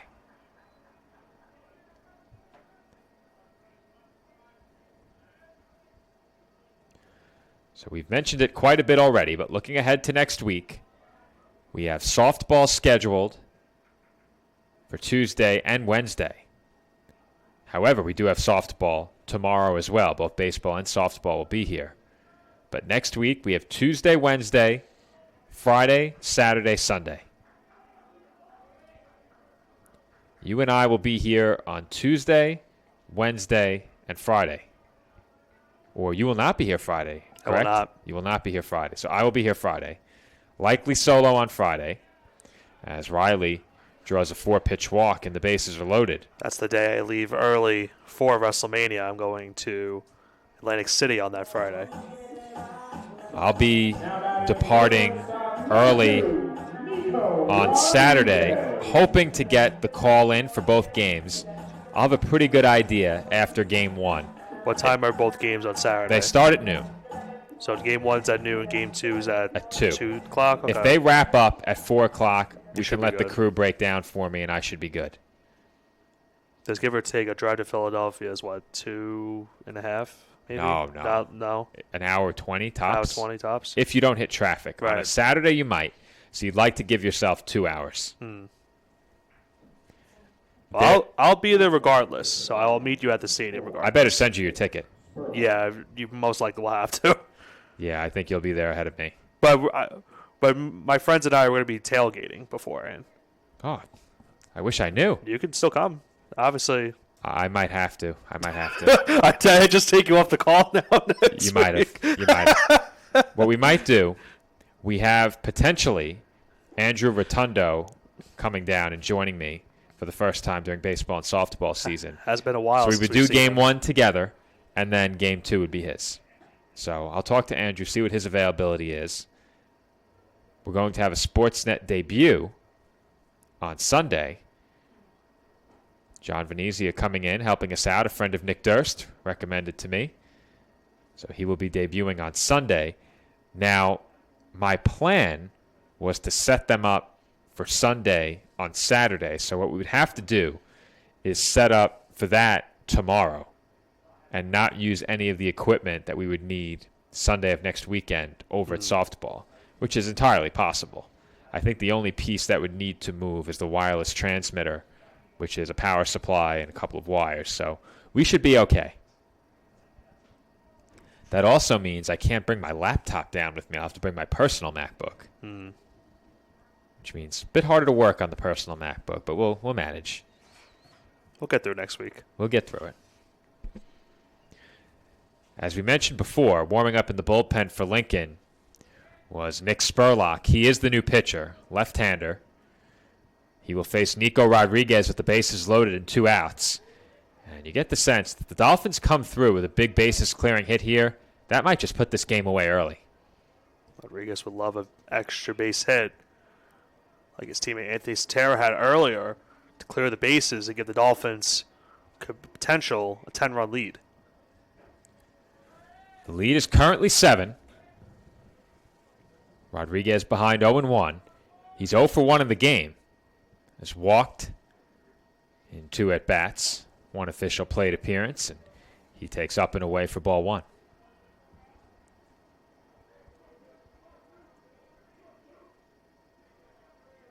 Comes the 1-1. And that sails to the backstop. Here comes Weigel, and he's in to score. Both Cetera and Riley move up a base, and the Dolphins now lead at 9-1. Dolphins once again being very active on the base paths here today. Let's take advantage of that wild pitch, now have an 8-run lead. Rodriguez ahead 2-1. Behind him, it's back to the top of the order with Michael Kehoe. Comes to 2-1. And that's grounded through the middle for a base hit. 2 runs will score. Rodriguez takes a big turn. He stops at first. And it's a 2 RBI single for the freshman shortstop, as CSI will go in front by 10. It's now 11-1. Diego Rodriguez continues his remarkable freshman campaign. Gets a 2 RBI hit right there. Dolphins now have an 11-1 lead here in the bottom of the 4th. In a game, Joe, that we talked about coming into it. These are games that the Dolphins really would like to have in terms of conference play, and they're really showing a remarkable start to game number 1. Dolphins very nearly swept the 4 games from Lincoln last season. We mentioned during the pregame that the last game came to an end as a result of a lightning delay, with the Lions leading 3-2. But something else to take away from that doubleheader on that particular day is that the Dolphins won big in the first game. They won 16-3. And the Dolphins right now appear to potentially be well on their way to a similar victory. If the Dolphins do manage to win big here in Game 1, they definitely can't take the Lions lightly in Game 2. And we'll see how the Dolphins manage their pitching as well. Most often in the first 2 games of any conference series, the Dolphins send their top 2 options to the mound. John Esposito was their ace last year. He would pitch the second game. Gerard Santos pitched the second game against Mercy. I'm curious to see if the Dolphins go with that same approach once again. As Michael Kehoe does ground out to end the inning, Dolphins go in front by 10. Their lead now 11-1 through 4. My path to a college degree would have been completely different had I not run Division II cross country for the University of Mount Olive. Having an athletic and academic scholarship was key for my success. Our coaches were really helpful with balancing out my academics and athletics. I decided to attend graduate school because I wanted to become an athletic director. Receiving the postgraduate scholarship through the NCAA provided me with the flexibility to choose the school that I wanted. So now I know that I can accomplish any goal that I set for myself.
And we are back from the CSI Baseball Complex, where the Dolphins now lead by 10 runs. Our score, Staten Island 11 and Lincoln 1.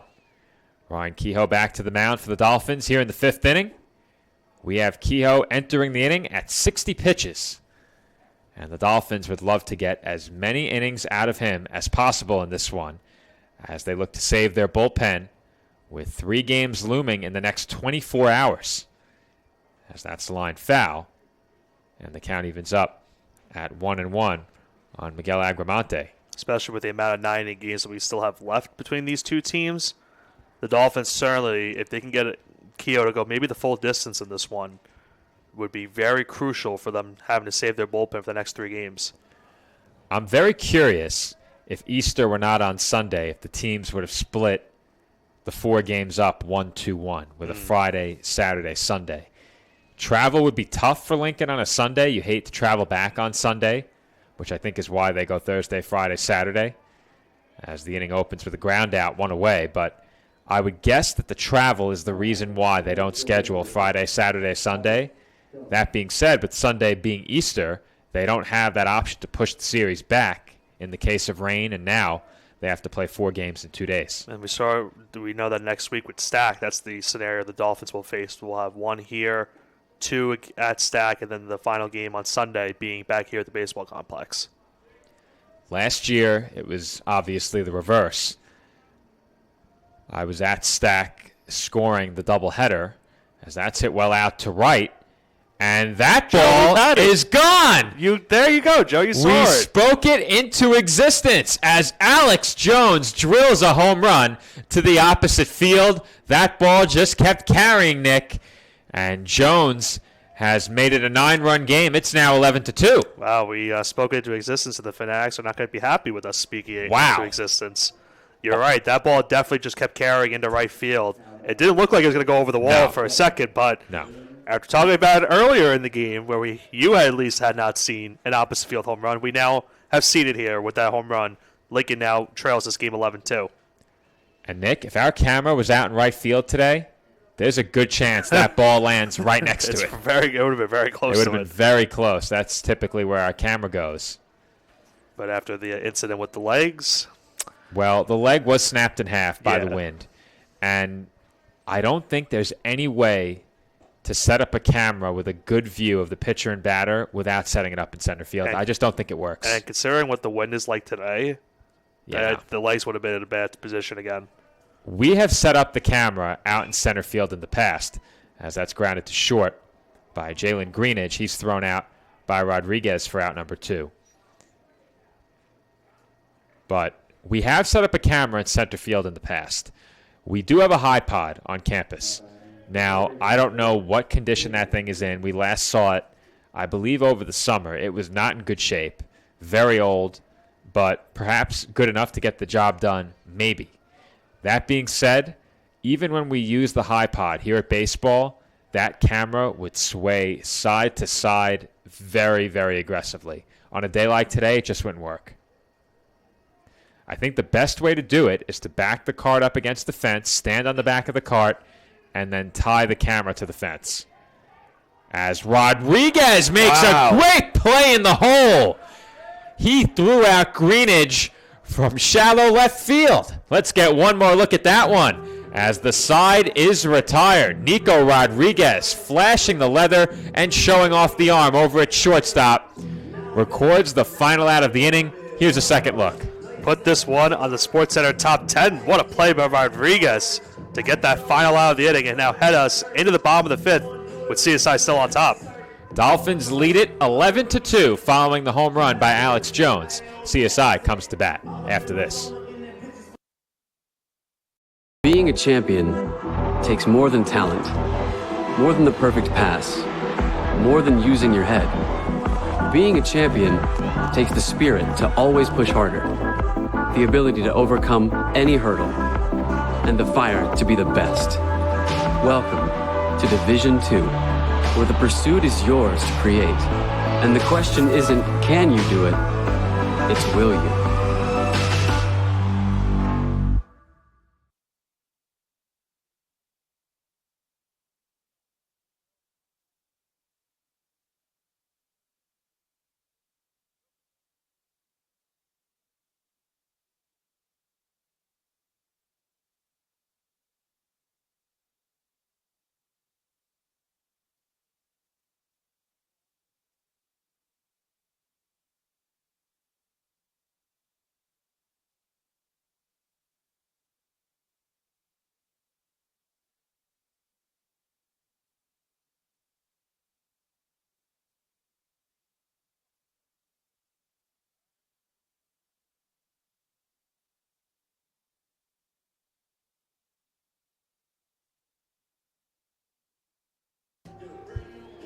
2, 3, and 4 to up for the Dolphins here in the home 5th inning. CSI lead trimmed back to single digits on a solo home run by Alex Jones. We were talking about it earlier. Nick and I have seen very few opposite field home runs between us, as Burke headlines that one foul. But that Jones home run will be fresh in my memory for a while, Nick. Now you got to remember it. Unfortunately, the Dolphins don't They'd wanna like to remember forget that. it. But nonetheless, still a good outing thus far for Ryan Kehoe. He's allowed 2 runs on 3 hits in 5 innings of work. And since the first, most of those innings have been quick. And I mentioned that earlier in the game, where Ryan Kehoe will sometimes have those outings where he starts off where he throws maybe around 20 to 25 pitches early on in the game in 1 inning, and then will throw very quick, consistent innings to keep his pitch count low and give him the opportunity to go 6, 7 innings in a game when needed be. And he's on pace to absolutely do that here today, and could make the case maybe could go the full 9. That's hit in the air by Burkhead. They were playing him very deep. I wonder why that is, Nick. Well, we know Burkhead has the power to hit a home run. He does. But we also know why they're playing him deep for that reason. Well, Brian's retired here, and A.J. Vigliotti will be the batter. Vigliotti 1 for 2 with a walk and a base hit.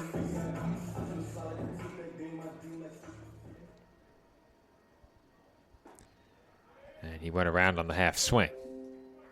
There goes the laptop. Whoops. And Vigliotti takes out of the zone. I never know if that's a notification on the laptop that's happening, or It could be. I think that's what it is. Usually it's when you adjust the volume, and that's the playback. That's why you have to adjust the volume with the it's keys. mute. Yeah. With the keys. I just mute between batters. It's nice and easy to mute on that machine. The other machine has a mute button. However, if you press it, you're then locked into being muted for several minutes. You can't have that. No. Not when you're doing public address. No. And Vigliotti rips one into left field for a base hit. His second of the game. And the Dolphins have a 1-out base runner. Vigliotti just continues to keep hitting. Now 9 hits for the Dolphins in this game. As Chris Polomini, who has got one of those 9 hits for the Dolphins here today, is also responsible for 2 RBIs being brought home.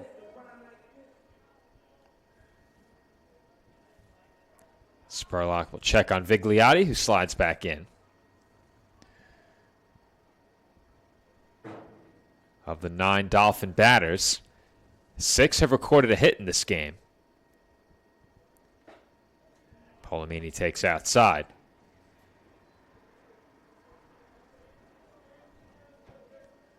A lot of bodies in the CSI bullpen, no throwing. As that's hit a mile high, drifting toward the Lions dugout, and they have no play. Lions would certainly love to have made that play right there, but a certain element prevented them from doing that. Yeah, the Lions have had a really tough time on those foul balls, and you can't blame them. It's rough out there on those pop-ups, especially when they're hit that high. Especially considering that one was near the dugout, too. Have to watch where you're running. You don't want to fall into the dugout. You can see it. You better not, or Lewis might give you an error. Oh. I was gonna say, look at center field, Joe, with the batter's eye. Yeah, the wind was just carrying that tarp hanging on for dear life. Yeah. And I think it lost the battle now. It's been turned inside out. Count 1 ball and 2 strikes on Polomini. Here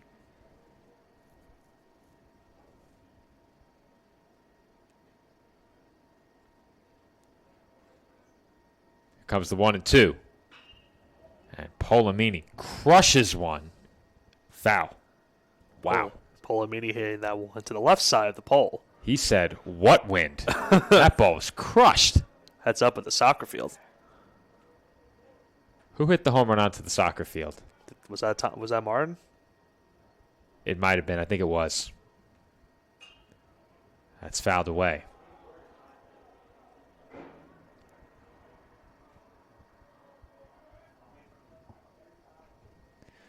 Count remains 1-2. Speaking of Thomas Martin, he stands on deck. Will come to bat looking for his first hit of the game.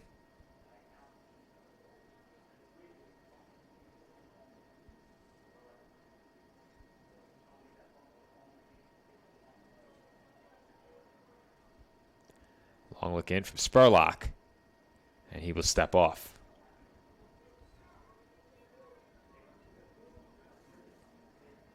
Things not going too well for the Mets, Nick. Oh, no. They're down 3-1, bottom 7. Oh, boy. As that's off the glove of Iguaran. And moving up to second is Vigliotti. No score in the Phillies game. They just got underway, right? Top third. Phillies opening at home, as are the Mets. I need the Mets to do well this year. We have to unload these tickets. And after this season, we have to cancel that ticket plan as Polomini hits one well to left again. That ball carrying toward the wall, and it is off the base of the fence. That ball was hit a mile high. I lost it on the way down. But Polomini will coast into second with an RBI double as Vigliotti comes in to score the 12th Dolphins run. I don't know if you saw it, Joe, with Polomini behind the plate. You'll see on the replay. He gave that one a good look. He thought that one was over the wall for a home run. Yeah, well, I can tell you why it wasn't, Nick. And that was awfully close. That one landed off the base of the fence as Polomini steals third. Here's a look at the replay. Look at Polomini at the plate. Just takes his time, looks at it. He thinks that one's over the wall, but as you mentioned, the wind definitely played a factor to that one not going over that left field wall. Perhaps I jinxed him as Martin hits one that takes an awkward hop. Handled nicely on the backhand, and the scoop at first by Greenidge completes the putout. Nicely done by Wesley Hogan at short and Jalen Greenidge at first. However, it's an RBI ground out for Thomas Martin, and the Dolphins now lead it 13-2. That definitely took a weird hop. And sometimes that happens in the infield here at the baseball complex, but good play all around by the Lions defense to get that second out. Vincent Weigel, the batter. He's 2 for 3. Has a couple of RBIs as well. And he's quickly ahead here, 2-0.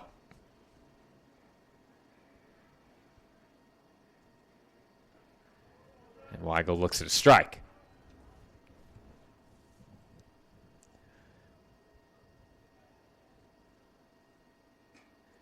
Weigel chases out of the zone there for strike 2. Well, if you're the Dolphins, especially over the course of these last 3 games, you have to feel pretty good about the way your offense has come around. Granted, the runs that they scored against Mercy came in the 3rd and 4th games, and that's something that matters because typically in the 3rd and 4th games of a series, the pitching depth of the two teams really challenged there. So the Dolphins scored 8 and 7 in the last 2 as that's hit out to center. That ball carrying well toward the wall, and that lands on the warning track. Weigel heads for second, and he will stop there as he's on with a 2-out double. But as I was saying, Nick, to get now 13 runs against the Lions in this first game has to feel good. Can they keep it up for all 4? I think that's where the only concern you're going to have going into that second game is, can you keep the consistency up to get more runs in that second game after scoring 13? You sometimes see Major League Ball clubs have that issue where they'll score a lot of runs in a doubleheader, let's say in game number 1 or even game number 2, and in the other game, that's where they have the issue of scoring their runs. So we'll see if the Dolphins can keep it up in game number 2, but we mentioned it. Their offense has picked it up the last couple games. Those last 2 games against Mercy, good offensive numbers, and obviously here today showing great offensive numbers. Now 11 hits for the Dolphins. Can't ask for much better offensively if you're CSI. They had some success offensively against the Lions last year. That carries over into this game. And we weren't there, obviously, for that rain-shortened game. But you have to think that perhaps the weather kept the run total down in that game just a bit. Just 5 runs through 6. Sotero looks at a strike. Anthony Sotero, 2 for 2 at the plate, 3 runs batted in, has also drawn a walk, and he hits one well to left. But barely having to move was Agramonte, and the side is retired. However, the Dolphins scored twice. They have now scored in 4 of the first 5 innings, and they lead the Lions 13-2.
And we are back for the 6th inning from the CSI Baseball Complex. This game about an hour and 45 minutes old. We got underway at 2 p.m. These two teams will do it again for 7 innings following the conclusion of this game. Nick, I might have to go grab a snack between games. I brought some brownies from home, so I'm going to definitely have some of those. Those special brownies are legal now, as that's caught in right field. Can't call the game eating those, but I know, well, maybe it's just me. I've never had one, but I never have either. The audience, I think when they hear I brought brownies from... That's not where I thought you were going with that at all. You just kind of... That's where my mind went. Kind of just threw me off guard by saying that. That's where my mind went. All right. Can't do that on campus, though. No. Not that I would do it at home. No. we don't do that stuff here. No. As that's grounded to short. Throw by Rodriguez in time, and they are quickly 2 away in the inning. Once again, quick work for Keogh so far in the inning, getting 2 quick outs. Got to be near, 75 pitches, I would say, here in the 6th? Right on the money, Nick. Nice. Very nice. I'm not having a look at the stats either. I am. Well, of course. How else would you tell me? Stephanie is seated to my left. That's true. I know she's keeping close attention to the Mets score right now. Fountain of information. The Mets got the leadoff man on in the bottom of the 8th. Did not score. It's 3-1. Well, at least the Rangers won last night, so kind of heals the wound that the Mets. They were sure to hit me with the playoff bill as soon as they clinched. I'm aware. I would imagine. That's chopped foul, and that one stings. Mm-hmm. As Hogan chopped it off his leg.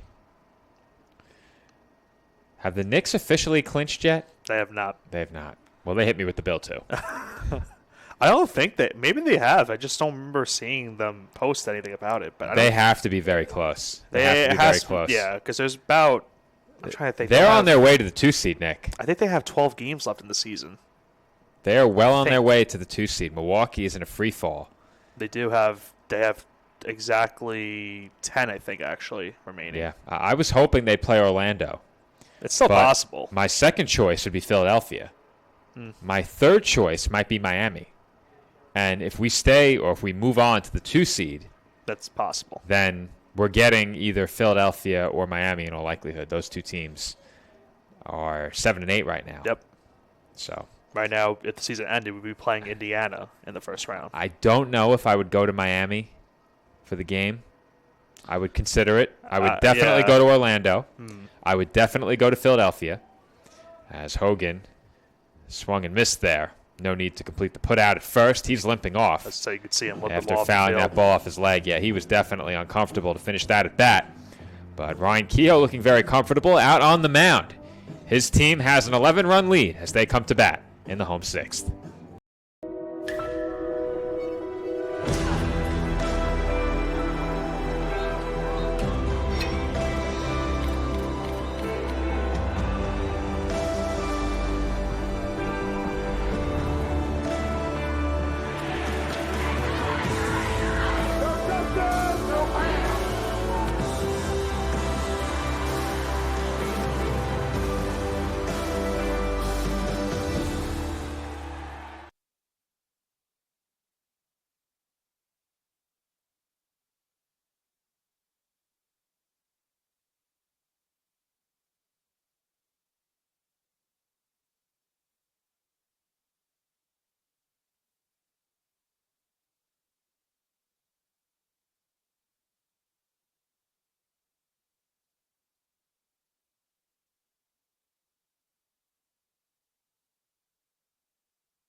Chris Riley leads off the home 6th inning for the Dolphins as he looks at a strike. Riley 0 for 2 at the plate has drawn a walk. Nick Spurlock back to the mound for Lincoln. And regardless of how this game ends in terms of final score, you know that Lincoln would love Spurlock to give them as many innings as possible and spare that pitching staff for Game 2 today. And obviously also for the next 2 tomorrow. So they would certainly like Spurlock to get them some innings here without having to throw another reliever. He's behind 2-1 on Riley, and that misses low.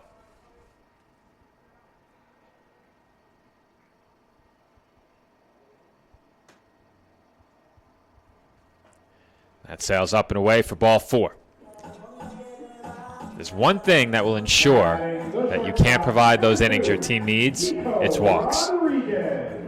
And so right now you bring up Rodriguez, and then after Rodriguez, it's back to the Dolphin top of the lineup. So another base runner for CSI here in the bottom of the 6th. We're going to have to close that door down the hall. It's getting chilly in here. I wonder why it's getting chilly. Sun's setting, Nick. Wrong element. Nico Rodriguez, the batter, though. You sure it's not the other thing? Could be that too. Could be that too. Probably is that. Sun goes down now at about 6:30. And it's only 3:50. Though the sun does set behind us, and they have the runner picked off. Riley hung up between first and second. And they got him. A 1-3-4-1 pickoff. All the numbers. Well done by Stephanie, because I was not following. I was repeating what she said. I would have captured the replay just in case. she thinks. Oh, well. Double check, Nick. Double check. We need things to talk about here. The question is, do I have the replay in time? Amateur. I think I just got it in time. All right. As Rodriguez checks the swing, he went around. It's now 1-2. So he throws over to first. So it's 1-3. Then to 4. 4-1. Then the put out tag was made by 1. All right. 1-3-4-1. She got it. Meanwhile, Rodriguez strikes out. Now batting the catcher, number 8, Michael Kehoe.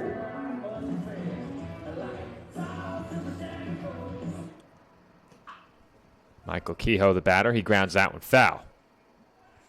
They're getting set quickly in the box, Nick. Had to abruptly turn off that music. Kehoe takes that one on the outside. Count now 1-1. Those allergens making their way in here, Nick. It's that time of the year, Joe. It's that time. It started in Florida with softball. I thought I had a head start when I came back, that I would be somewhat adapted.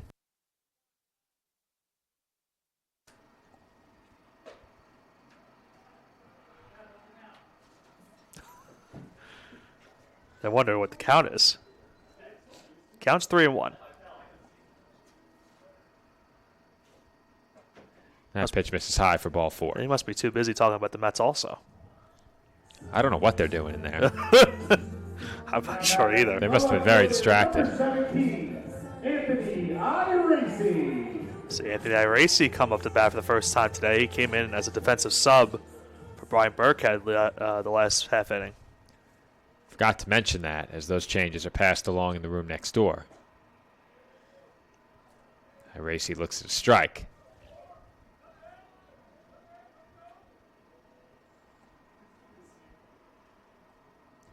That's in the dirt. 2 away now in the home 6th. Dolphins lead it by 11. No action in either bullpen. And with the quickness that Ryan Kehoe has gotten through 2 or 3 innings in this game, complete game is in the conversation at this point, and that seemed completely out of the question after the first. I think you have to consider it at this point, as I mentioned, with the amount of games we have. If the Dolphins can preserve not having to use one of their relievers in this game, then they will certainly take that. And then you can obviously do whatever you need to do for the remaining 3 games. Because you also have to factor into the fact that after these 3 games, the remaining game here today and then the 2 tomorrow, they'll have those couple of days off in between, so their bullpen will be well rested the next time they play. And Iracy strikes out as the tag is applied and the side is retired. So the Dolphins are held without a run in the 6th. They still lead it by 11. Our score, Staten Island 13, Lincoln 2.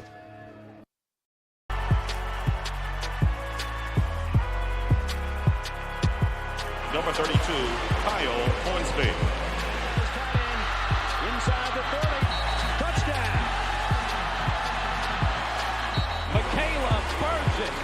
An incredible finish by Hall. The NCAA and its member schools offer nearly 500,000 college athletes a path to go pro in something other than sports. Learn more at ncaa.org.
Top of the 7th from the CSI Baseball Complex.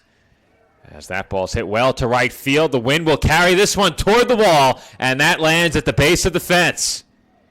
Heading for second base is Jeffrey Ascona, and he is in standing with a leadoff double. Almost had another bid there, Joe, of another opposite field home run. We saw Jones hit one earlier. Ascona now gets that double to lead off the top of the 7th as the Lions have an early base runner.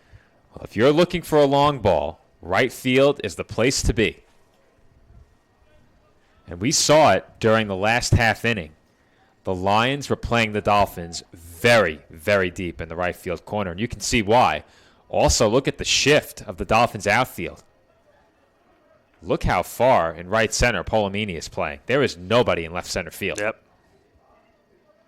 That's the right alignment. You look at the flag out and left, and it is blowing left to right with ferocity, as Clyde Frazier would say. Oh, let's talk about the Knicks. They got a game tonight again. Do we? Yep, they're playing at San Antonio. Oh, that should be a win. You'd hope. I hope you didn't just jinx them now. It's all right. I'd kind of like them to drop back down to 4th and play the Magic. Then I can go to some playoff games. That's fair. So Josh Shepard strikes out, and there's one away. And Miguel Agramonte will be the batter.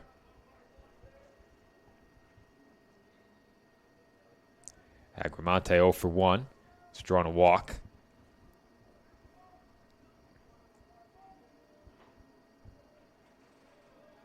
Kehoe comes set, and his first pitch is fouled away.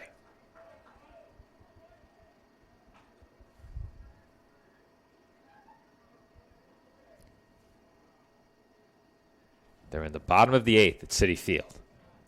Still 3-1 Brewers. Runner headed for third. That's fouled off into the seats.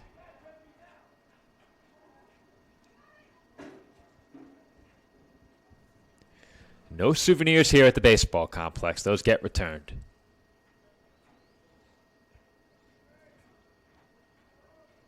Well, we've seen a couple of souvenir balls at the Ferry Hawks also that were near where we set up our camera. Yeah, those aren't the kind of souvenirs we want. No. That's a big equipment bill. Comes the 0-2. That's in the dirt. So we have Kehoe approaching 90 pitches, and he would need a couple of quick outs to keep the complete game conversation going. He comes set ahead of the 1-2. And that's lined out toward right center. And Polomini makes the catch on the run. Nick, he was positioned perfectly.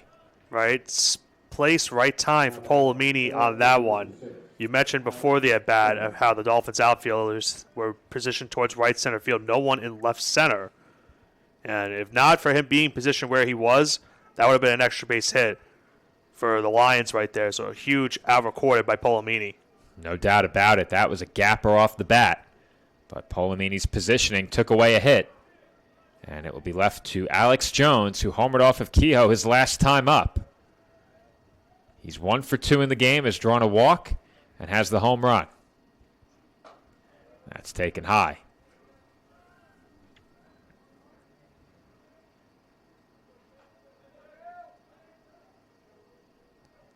Here's the 1-1. That's chopped toward the middle and through for a base hit.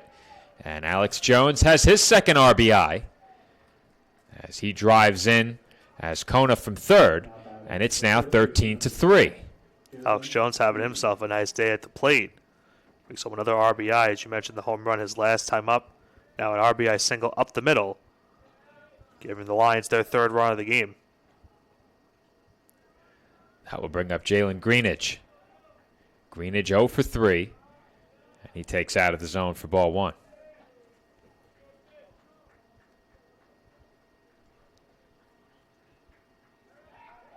And they'll try a pickoff over at first to no avail.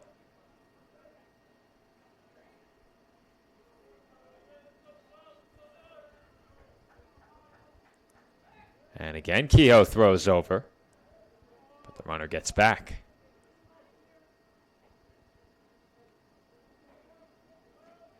Those both look pretty close. As Jones drew a lot of attention, he will take off on that pitch in the dirt. Kehoe did block it, but then couldn't find it, so that will go down as a wild pitch. That one bounced in.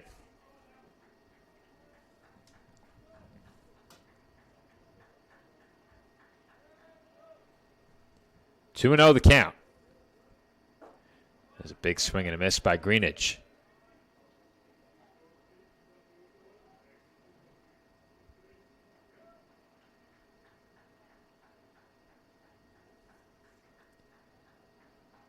Here's the 2-1. That's fouled away. Just over the Lincoln bus. Barely cleared it. We saw against Mercy, a couple of them hit off of the Mercy bus that was here. To kind of a one bounce that hit off the top of that bus. Thankfully, no damage, but you say it very often when it comes to parking here for these games. Got to be careful of those front two rows. It's a very tough turn into the upper rows for a bus as Greenidge goes down swinging for the third out. Ryan Kehoe is through 7 from the CSI Baseball Complex. His Dolphins lead 13-3. College sports. There's light at the end of the tunnel. A return to normal, and all we love about sports. You've instilled resilience, focus, and selflessness in us. We've put those lessons to work. We've found strength and unity in each other. You continue to take us places we never imagined. You bring out the best in us. So when we look forward, we see the light at the end of the tunnel. We see a better world for all of us and for college sports.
A.J. Vigliotti will lead off the home 7th inning for the Dolphins as they lead by 10. And Vigliotti fouls the first pitch back.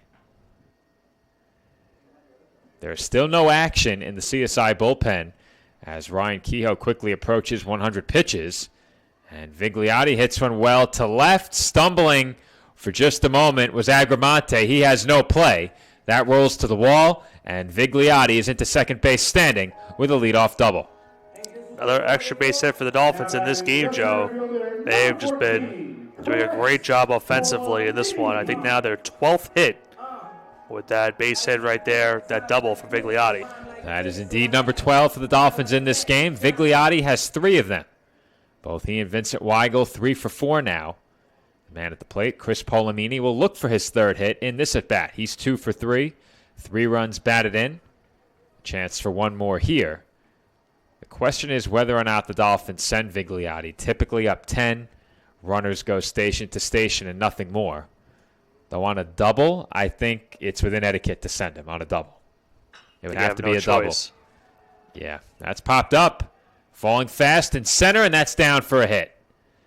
Vigliotti will take 3rd. No one covering first allows Polamini to stray about halfway to 2nd, but he will stop. And the Dolphins have runners on the corners with nobody out. Polamini now has 3 hits, and Thomas Martin will come to the plate looking for his 1st hit. He's 0 for 3. Mr. G6 certainly will love his 1st hit. Yeah, we need to retire that nickname immediately. The only thing 6 about Thomas Martin is his jersey number, 3+3. Of course.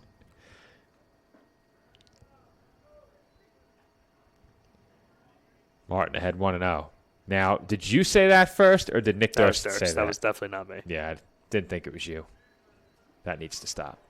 The only comment I made about him was the 33 gets the Dolphins 30. Well, I started that. Did you, though? I did. And Martin lines one to left. He has his first hit of the game. And Vigliotti will trot home. Polomini goes first to third. Martin is still running, and he's hung up between second and third. Now, Polomini is heading home, and he will score. Now, I'm sure Martin will get a talking to when he goes back to the dugout. A run does come home. He's patting out his chest. He's saying my bad. He's saying my bad. Yeah. Can never be too overzealous. The throw got away. I think Martin didn't realize that Polomini had stopped. But the Dolphins will score 2 on the play. So I think that's going to be a single for Martin, an error in left field allowing the ball to roll by, which allowed him to take a double. So it would be single for Martin plus E7 in left. Then there was an error on the throw that won't be charged because nothing. Well, actually, no, it has to be charged because the run came home. So then it's going to be, was it an error on the throw, Nick, or an error on the infield? I think the throw got away, no? He would have scored even if throw was online. Well, no. Polomini scored because of the error on the throw in. Polomini wasn't running. Oh, right. So I can play the replay again after this next pitch. You can just look at it on the window on the left. Was it an error on the throw in from the outfield or an error failing to receive the throw from the outfield? That's the question. So there's the error where it allowed him to go to second. Yes. And they throw it in. What happened on the throw in? The throw in got away from the cutoff man. Bad Actually, throw? No. The second baseman picks it up because the throw itself did get away from the cutoff man, which was the shortstop. But then the second baseman is there to back it up. He picks it up and then starts the rundown. He's the one that takes out Martin. Where is the error that allowed Polomini to score? Was it on the throw from left, or was it failing to catch the throw? We need to know where the error was to continue I would scoring. say the throw from left. All right, so it's 2 errors on the left fielder on one play. So you scored that already? All right. So here's what we're going to do. I'll score it. Nick, you take over. I'm going to try and score this very quickly. Okay. So you're in the editor here. Okay. Tara will hit that one into right field. And that will be caught in right field to retire the side. The right fielder, Joe, went over the fence on his transition, making that catch. So it's a dangerous landing spot for him to make that play, but does get the out to record the final out of this 7th inning. Dolphins do get 2 in the inning, with them now going into the top of the 8th, still up 15-3.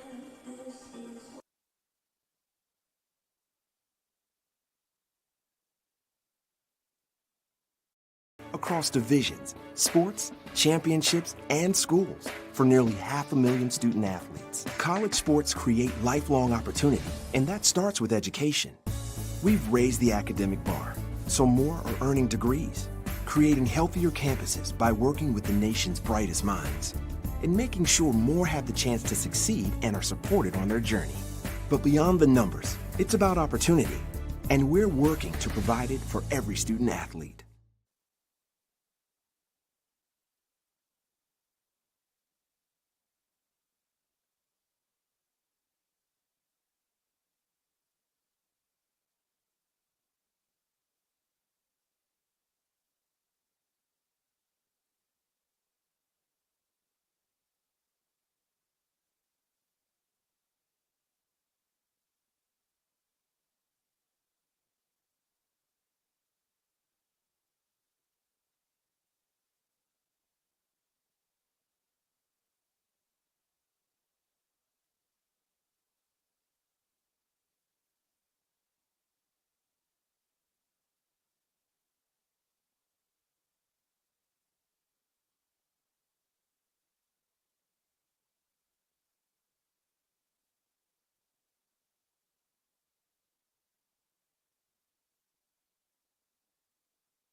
And we are back for the 8th inning from the CSI Baseball Complex with the Dolphins leading 15-3 after they scored twice in the 7th. Ryan Kehoe back to the mound as that's chopped foul by Jaden Greenidge. We also had some defensive substitutions for the Dolphins coming into the inning. Owen Weber now at third base. Joe Salito is now in at shortstop.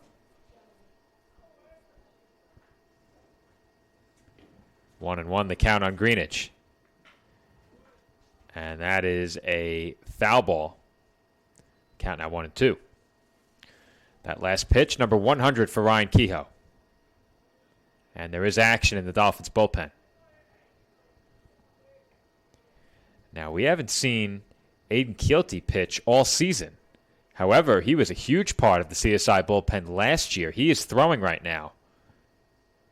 Curious to see if they'd give him an inning to close this game, as that's blooped just past the outstretched glove of Salito, and I'm not sure what Greenidge was thinking as it works out. Nick, he should have been out by a mile. I guess to give that heads up base running because he was safe. Yeah, I guess so. Now, what do you can't score that at double. It's a double. It has to be a double. Really? Yeah. There was no error there. Okay. That's a double. That's the weirdest double I've seen. That is a very, very unusual double. All right. 6th Lion hit of the game. Solomon Devitt is the batter. He's 1 for 3.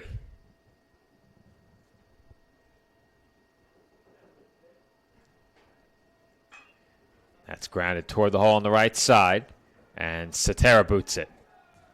Everyone is safe, and Devitt will reach on the error. Now batting, the catcher number 20, Sebastian Iguaran. Sebastian Iguaran will be the batter. And all of a sudden, you have to wonder if Ryan Kehoe will make it through the 8th. How far will the Dolphins push him? Obviously, you have a huge cushion, but if you look toward the dugout, Nick, I think that's Mike Mora on the top step. Might be a short leash after this, maybe next batter. We'll have to see how the at-bat goes. I think he gets one more base runner. Heads up in the Lions bullpen. There is action down there. A pair of Lions throwing.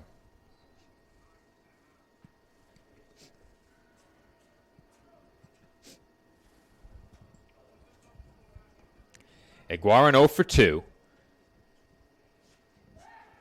Kehoe continues to keep a close eye on the runner at first. Now, obviously, in a game like this, that runner likely won't mean much, but the habits you build in a game like this are the habits that stick with you throughout a season. And the runner is going. Kehoe will throw to second, and in safely is Devitt. He seems to be a bit shaken up as he slid into second base. Yep. He appears okay.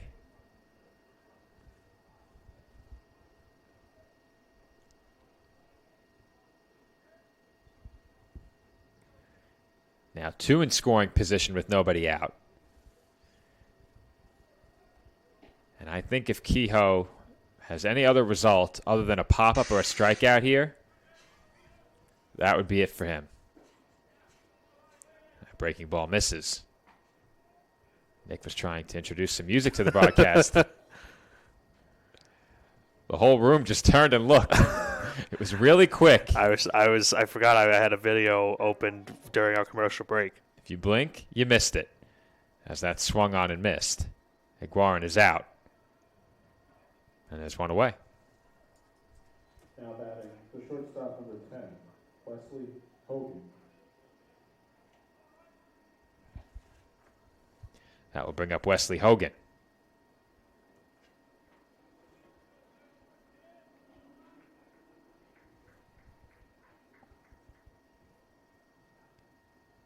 Hogan 0 for 2 at the plate.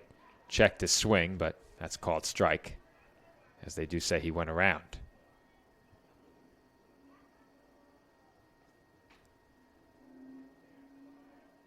Well, the Mets are opening day losers, 3-1.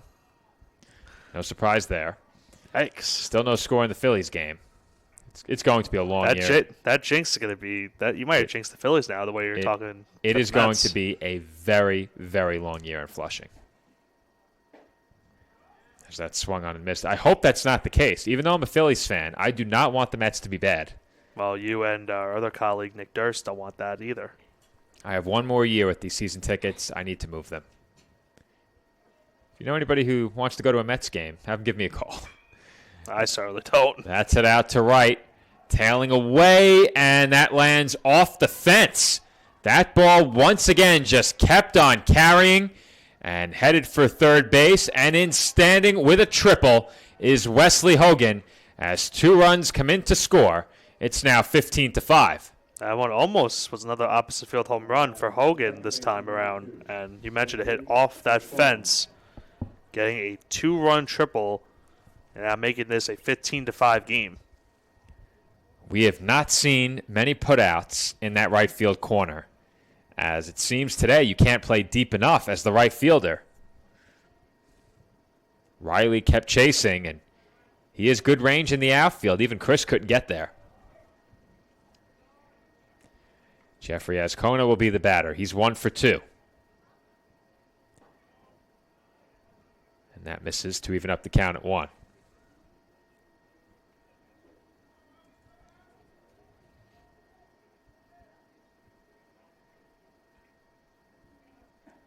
And the 1-1 is swung on and missed.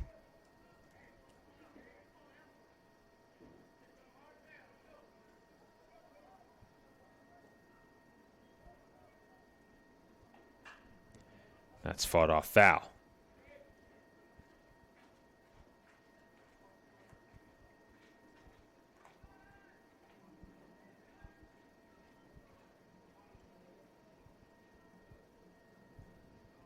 One and 2 is swung on and missed for strike 3. For Kehoe, that's strikeout number 9. The center fielder number 22, Josh Shepard. Comes on pitch 116. And Josh Shepard will be the batter. Kehoe was a little bit visibly frustrated, even though he got that last strikeout. You certainly know that he, obviously, despite giving up the 5 runs, has still had himself a very solid outing here today. He's out there throwing gas right now, Nick. That's hit in the air, out to left center. And making the catch on the move was Polamini for the final out of the inning. But the Lions do score twice. 2 RBI double by Jeffrey Azcona, or I should say Wesley Hogan. And the Lions now trail by 10. It's 15-5. If I lose, I'll respond with respect. If I win, I'll back it up with humility. If I fail, I'll rise up with honor. It's tough for us to put it all on the line. Don't undo my hard work with poor sportsmanship. Respect. It's the name of the game.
Chris Riley will lead off for the Dolphins in the home 8th inning.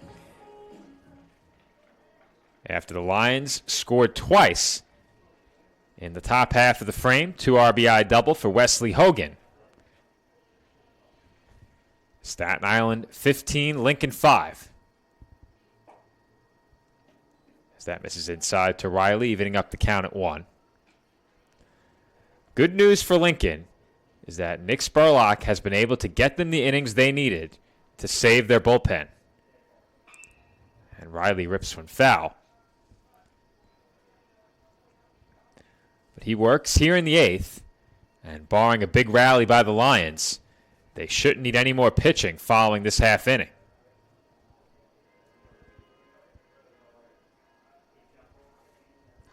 Dolphins with 8-9-1 due up. Riley, Salido, and Kehoe. Oh, boy. Where did that land? I think in the elevator shaft. Get a replay on that, Nick. How close was it to the camera? It didn't look close on it the wasn't camera. Close? Not from where I saw. That's fouled away. No? Nope, does not even appear one near it.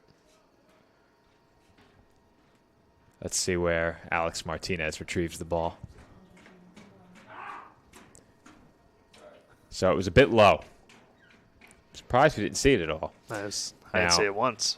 For those who are wondering, and those who have watched us for several years will realize that the camera angle from behind the plate has changed slightly. Normally, you would not see the support for the backstop in the camera.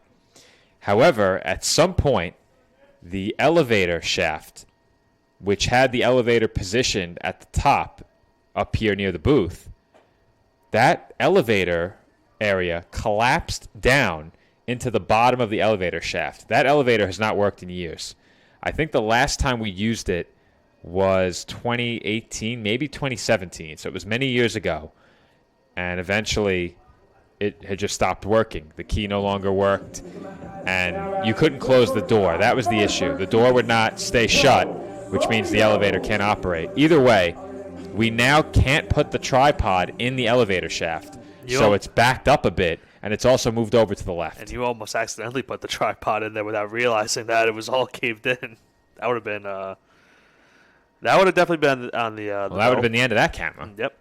I almost lost the transmitter today. It detached from the top and fell down into my lap. Oh. Thankfully into me and not into the ground. As we are going to have a pitching change here, and we'll head to a quick break.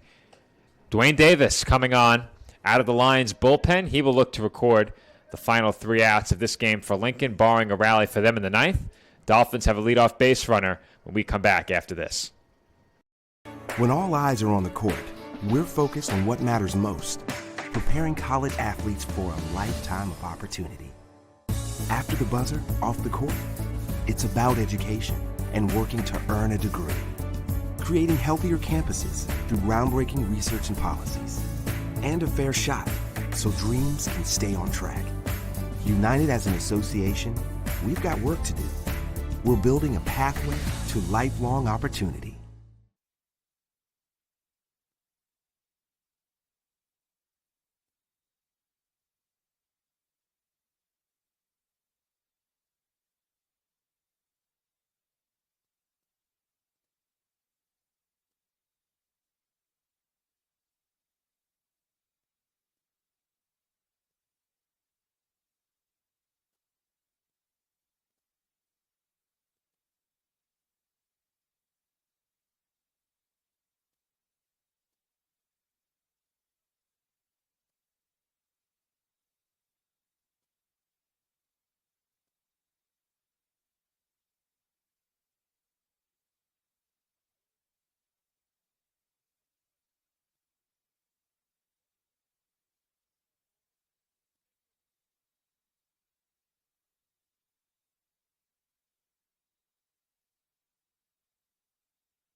And we're back from the CSI Baseball Complex, where the first pitch thrown by Dwayne Davis is popped up off the bat of Joe Solito.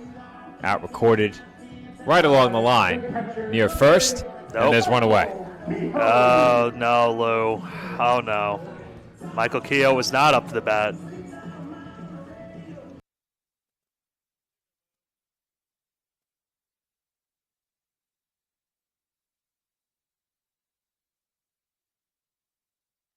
There we go. What are they doing in there? Steph just put it perfectly. I don't want to know. Okay. So that's grounded foul.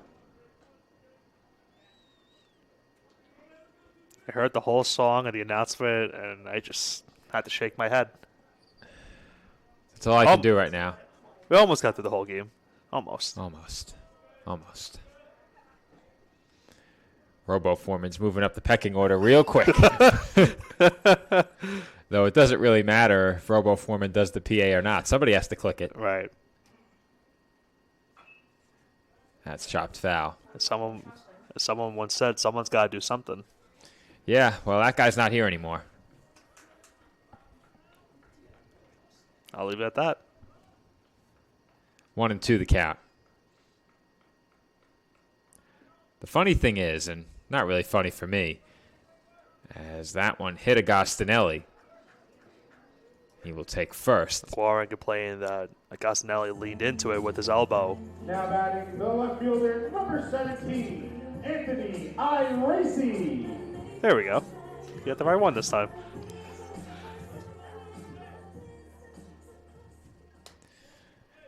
Anthony Iracy, the batter. He's 0 for 1. 2 on, 1 out for the Dolphins here in the home eighth. That's in for strike.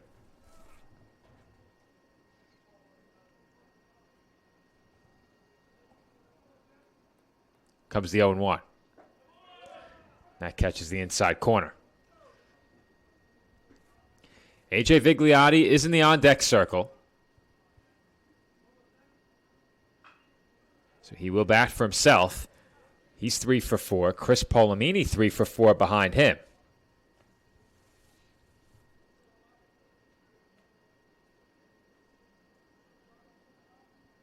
Comes the 0-2. And Iracy chases a high fastball for strike 3.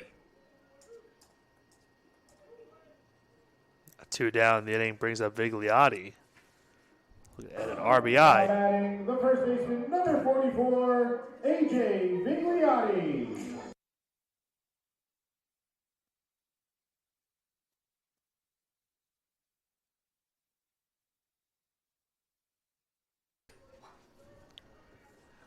Vigliotti ahead 1-0 here. Had to pass along a message next door, as that's fouled away. To think, Joe, we still have one more game after this. Well, I did tell you coming in it was likely going to be a long day. And that's just based on the history between these two teams. As Vigliotti lines one to right center field, that is down for a base hit. Vigliotti will stop at first. Going first to third is Agostinelli, and Riley will score the 16th Dolphins run. It's now 16-5, Staten Island. And another one where A.J. Vigliotti, once again, goes opposite field with that RBI single. Joe is checking the score of the Phillies game. It's not the Phillies game, Nick. Oh, never mind. I thought that's what you were checking. That one hit into right field. As Polamini will fly off for the final out of the inning. I'm celebrating a big victory for myself here as we head to break, but the Dolphins are 3 outs away from celebrating a win of their own. It is 16-5 Staten Island. It is also 2-0 Phillies as they head to the 6th inning there. So a lot of good news for me ahead of this break. We'll be right back with the 9th inning. On and off the court, we're focused on creating lifelong opportunity, and that starts with education. More college athletes are earning degrees than ever before, but we've still got work to do. That's why we're raising the bar for incoming freshmen, so they're prepared when they get to campus. And why teams can't play in championships unless they make the grade. Education matters, and putting academics first creates a pathway to a lifetime of opportunity.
Ninth inning from the CSI Baseball Complex. Dolphins lead it 16-5, and Aiden Keelty will be the new pitcher for CSI. And Nick, if I'm not mistaken, it's Aiden's first outing of the season. I think it is as well. It is indeed Aiden's first outing of the season. Pinch hitter as well for Lincoln in this spot. Lamont Lyles will come to the plate. Now, we typically aren't in the loop when it comes to why certain players aren't playing. Sometimes players exit for class. We are usually not in the loop when it comes to that. I don't know why Keelty hasn't pitched yet this year. Don't really ask those questions. I kind of let things play out. But Keelty taking the mound for the first time this year. We'll give you his 2023 numbers in just a moment. But he was a huge part of the Dolphins' bullpen last year. And I think I'd go as far as to say he was their most reliable reliever for much of the season, as that's it right back to him. And he throws to first to retire Lyles for the first out. But you could make the case that Keelty, Alex Martinez, Ryan Fiore were among the Dolphins' most reliable relievers last year. All three of them were used quite a bit. Keelty appeared in a team-high 16 games last year. He did get one start. Pitched to a 6.28 ERA in 28 2/3. He allowed 36 hits, 27 runs, 20 of those earned. He walked 13, struck out 18, and opposing batters hit .310 against him. So really Martinez and Keelty 1 and 1A. And they got most of those guys back this year. It's big for the Dolphins. That's off Keelty's glove. Satera waiting, comes up throwing, not in time. Infield single for Gio Morales. Pinch hitter for the Lions, and that trend will continue. Well, I'm not the only one that's had something go off on their phone. That is my daily reminder to get to the post office. It's closing in 25 minutes. I have a business to run, Nick. The question is, why haven't I gotten a restock alert all day? Runner going. Dolphins pay no mind. For those who don't know, I do run an online sales business in addition to my work here at CSI Athletics.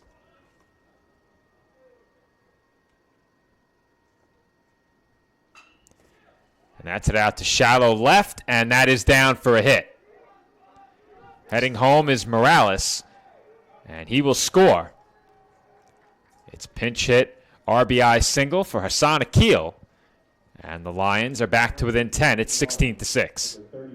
Loop single into left center field, and Salido really didn't make a jump on the ball, but was going to be the only player able to make that play in left center on that blue pit.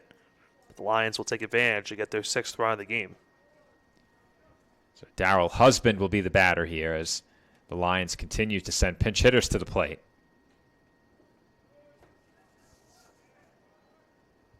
That pitch misses for ball 1.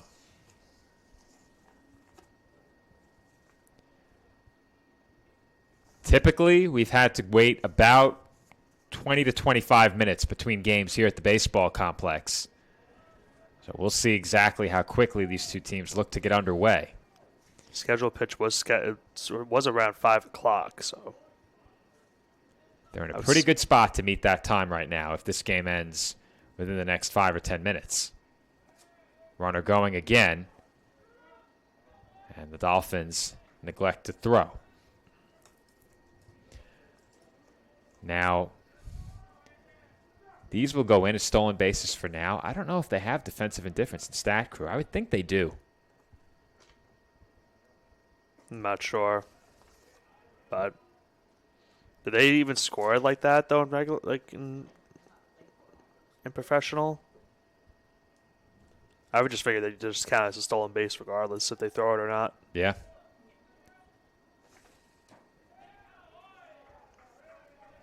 Count now full, 3-2 on Husband.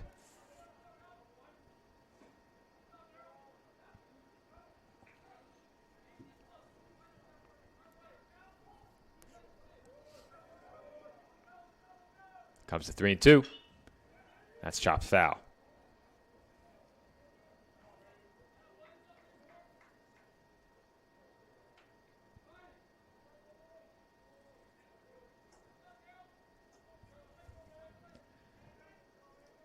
Another payoff pitch up coming from Aiden Keelty.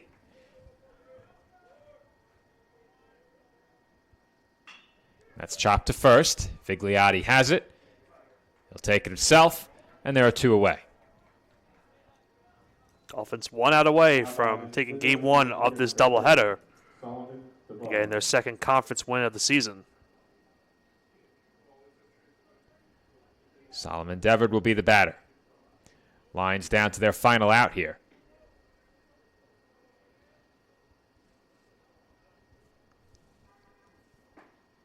And that pitch is in for a called strike.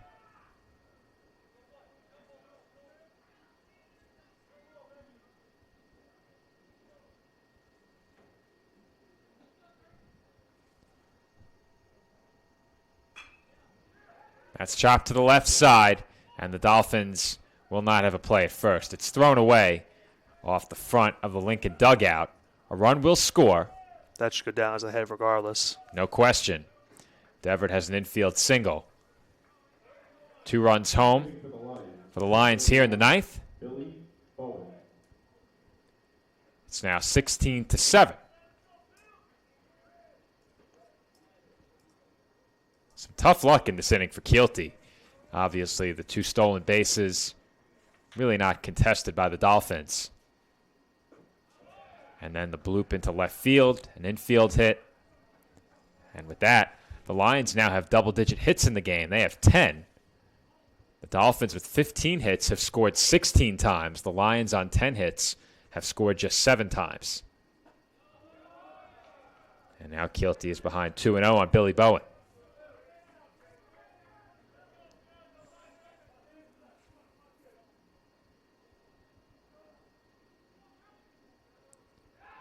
They'll check on the runner at first. Devered back in safely.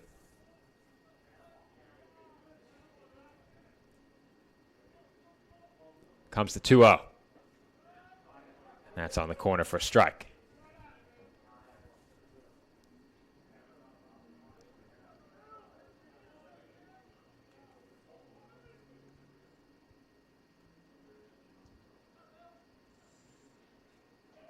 Two and one on its way. That's high and outside. Count now 3-1. Getting some radio communications for the dugout. Sounds like it. We have a game to call here. Though typically the statistician in the past has not been in the same room as you and I. Right.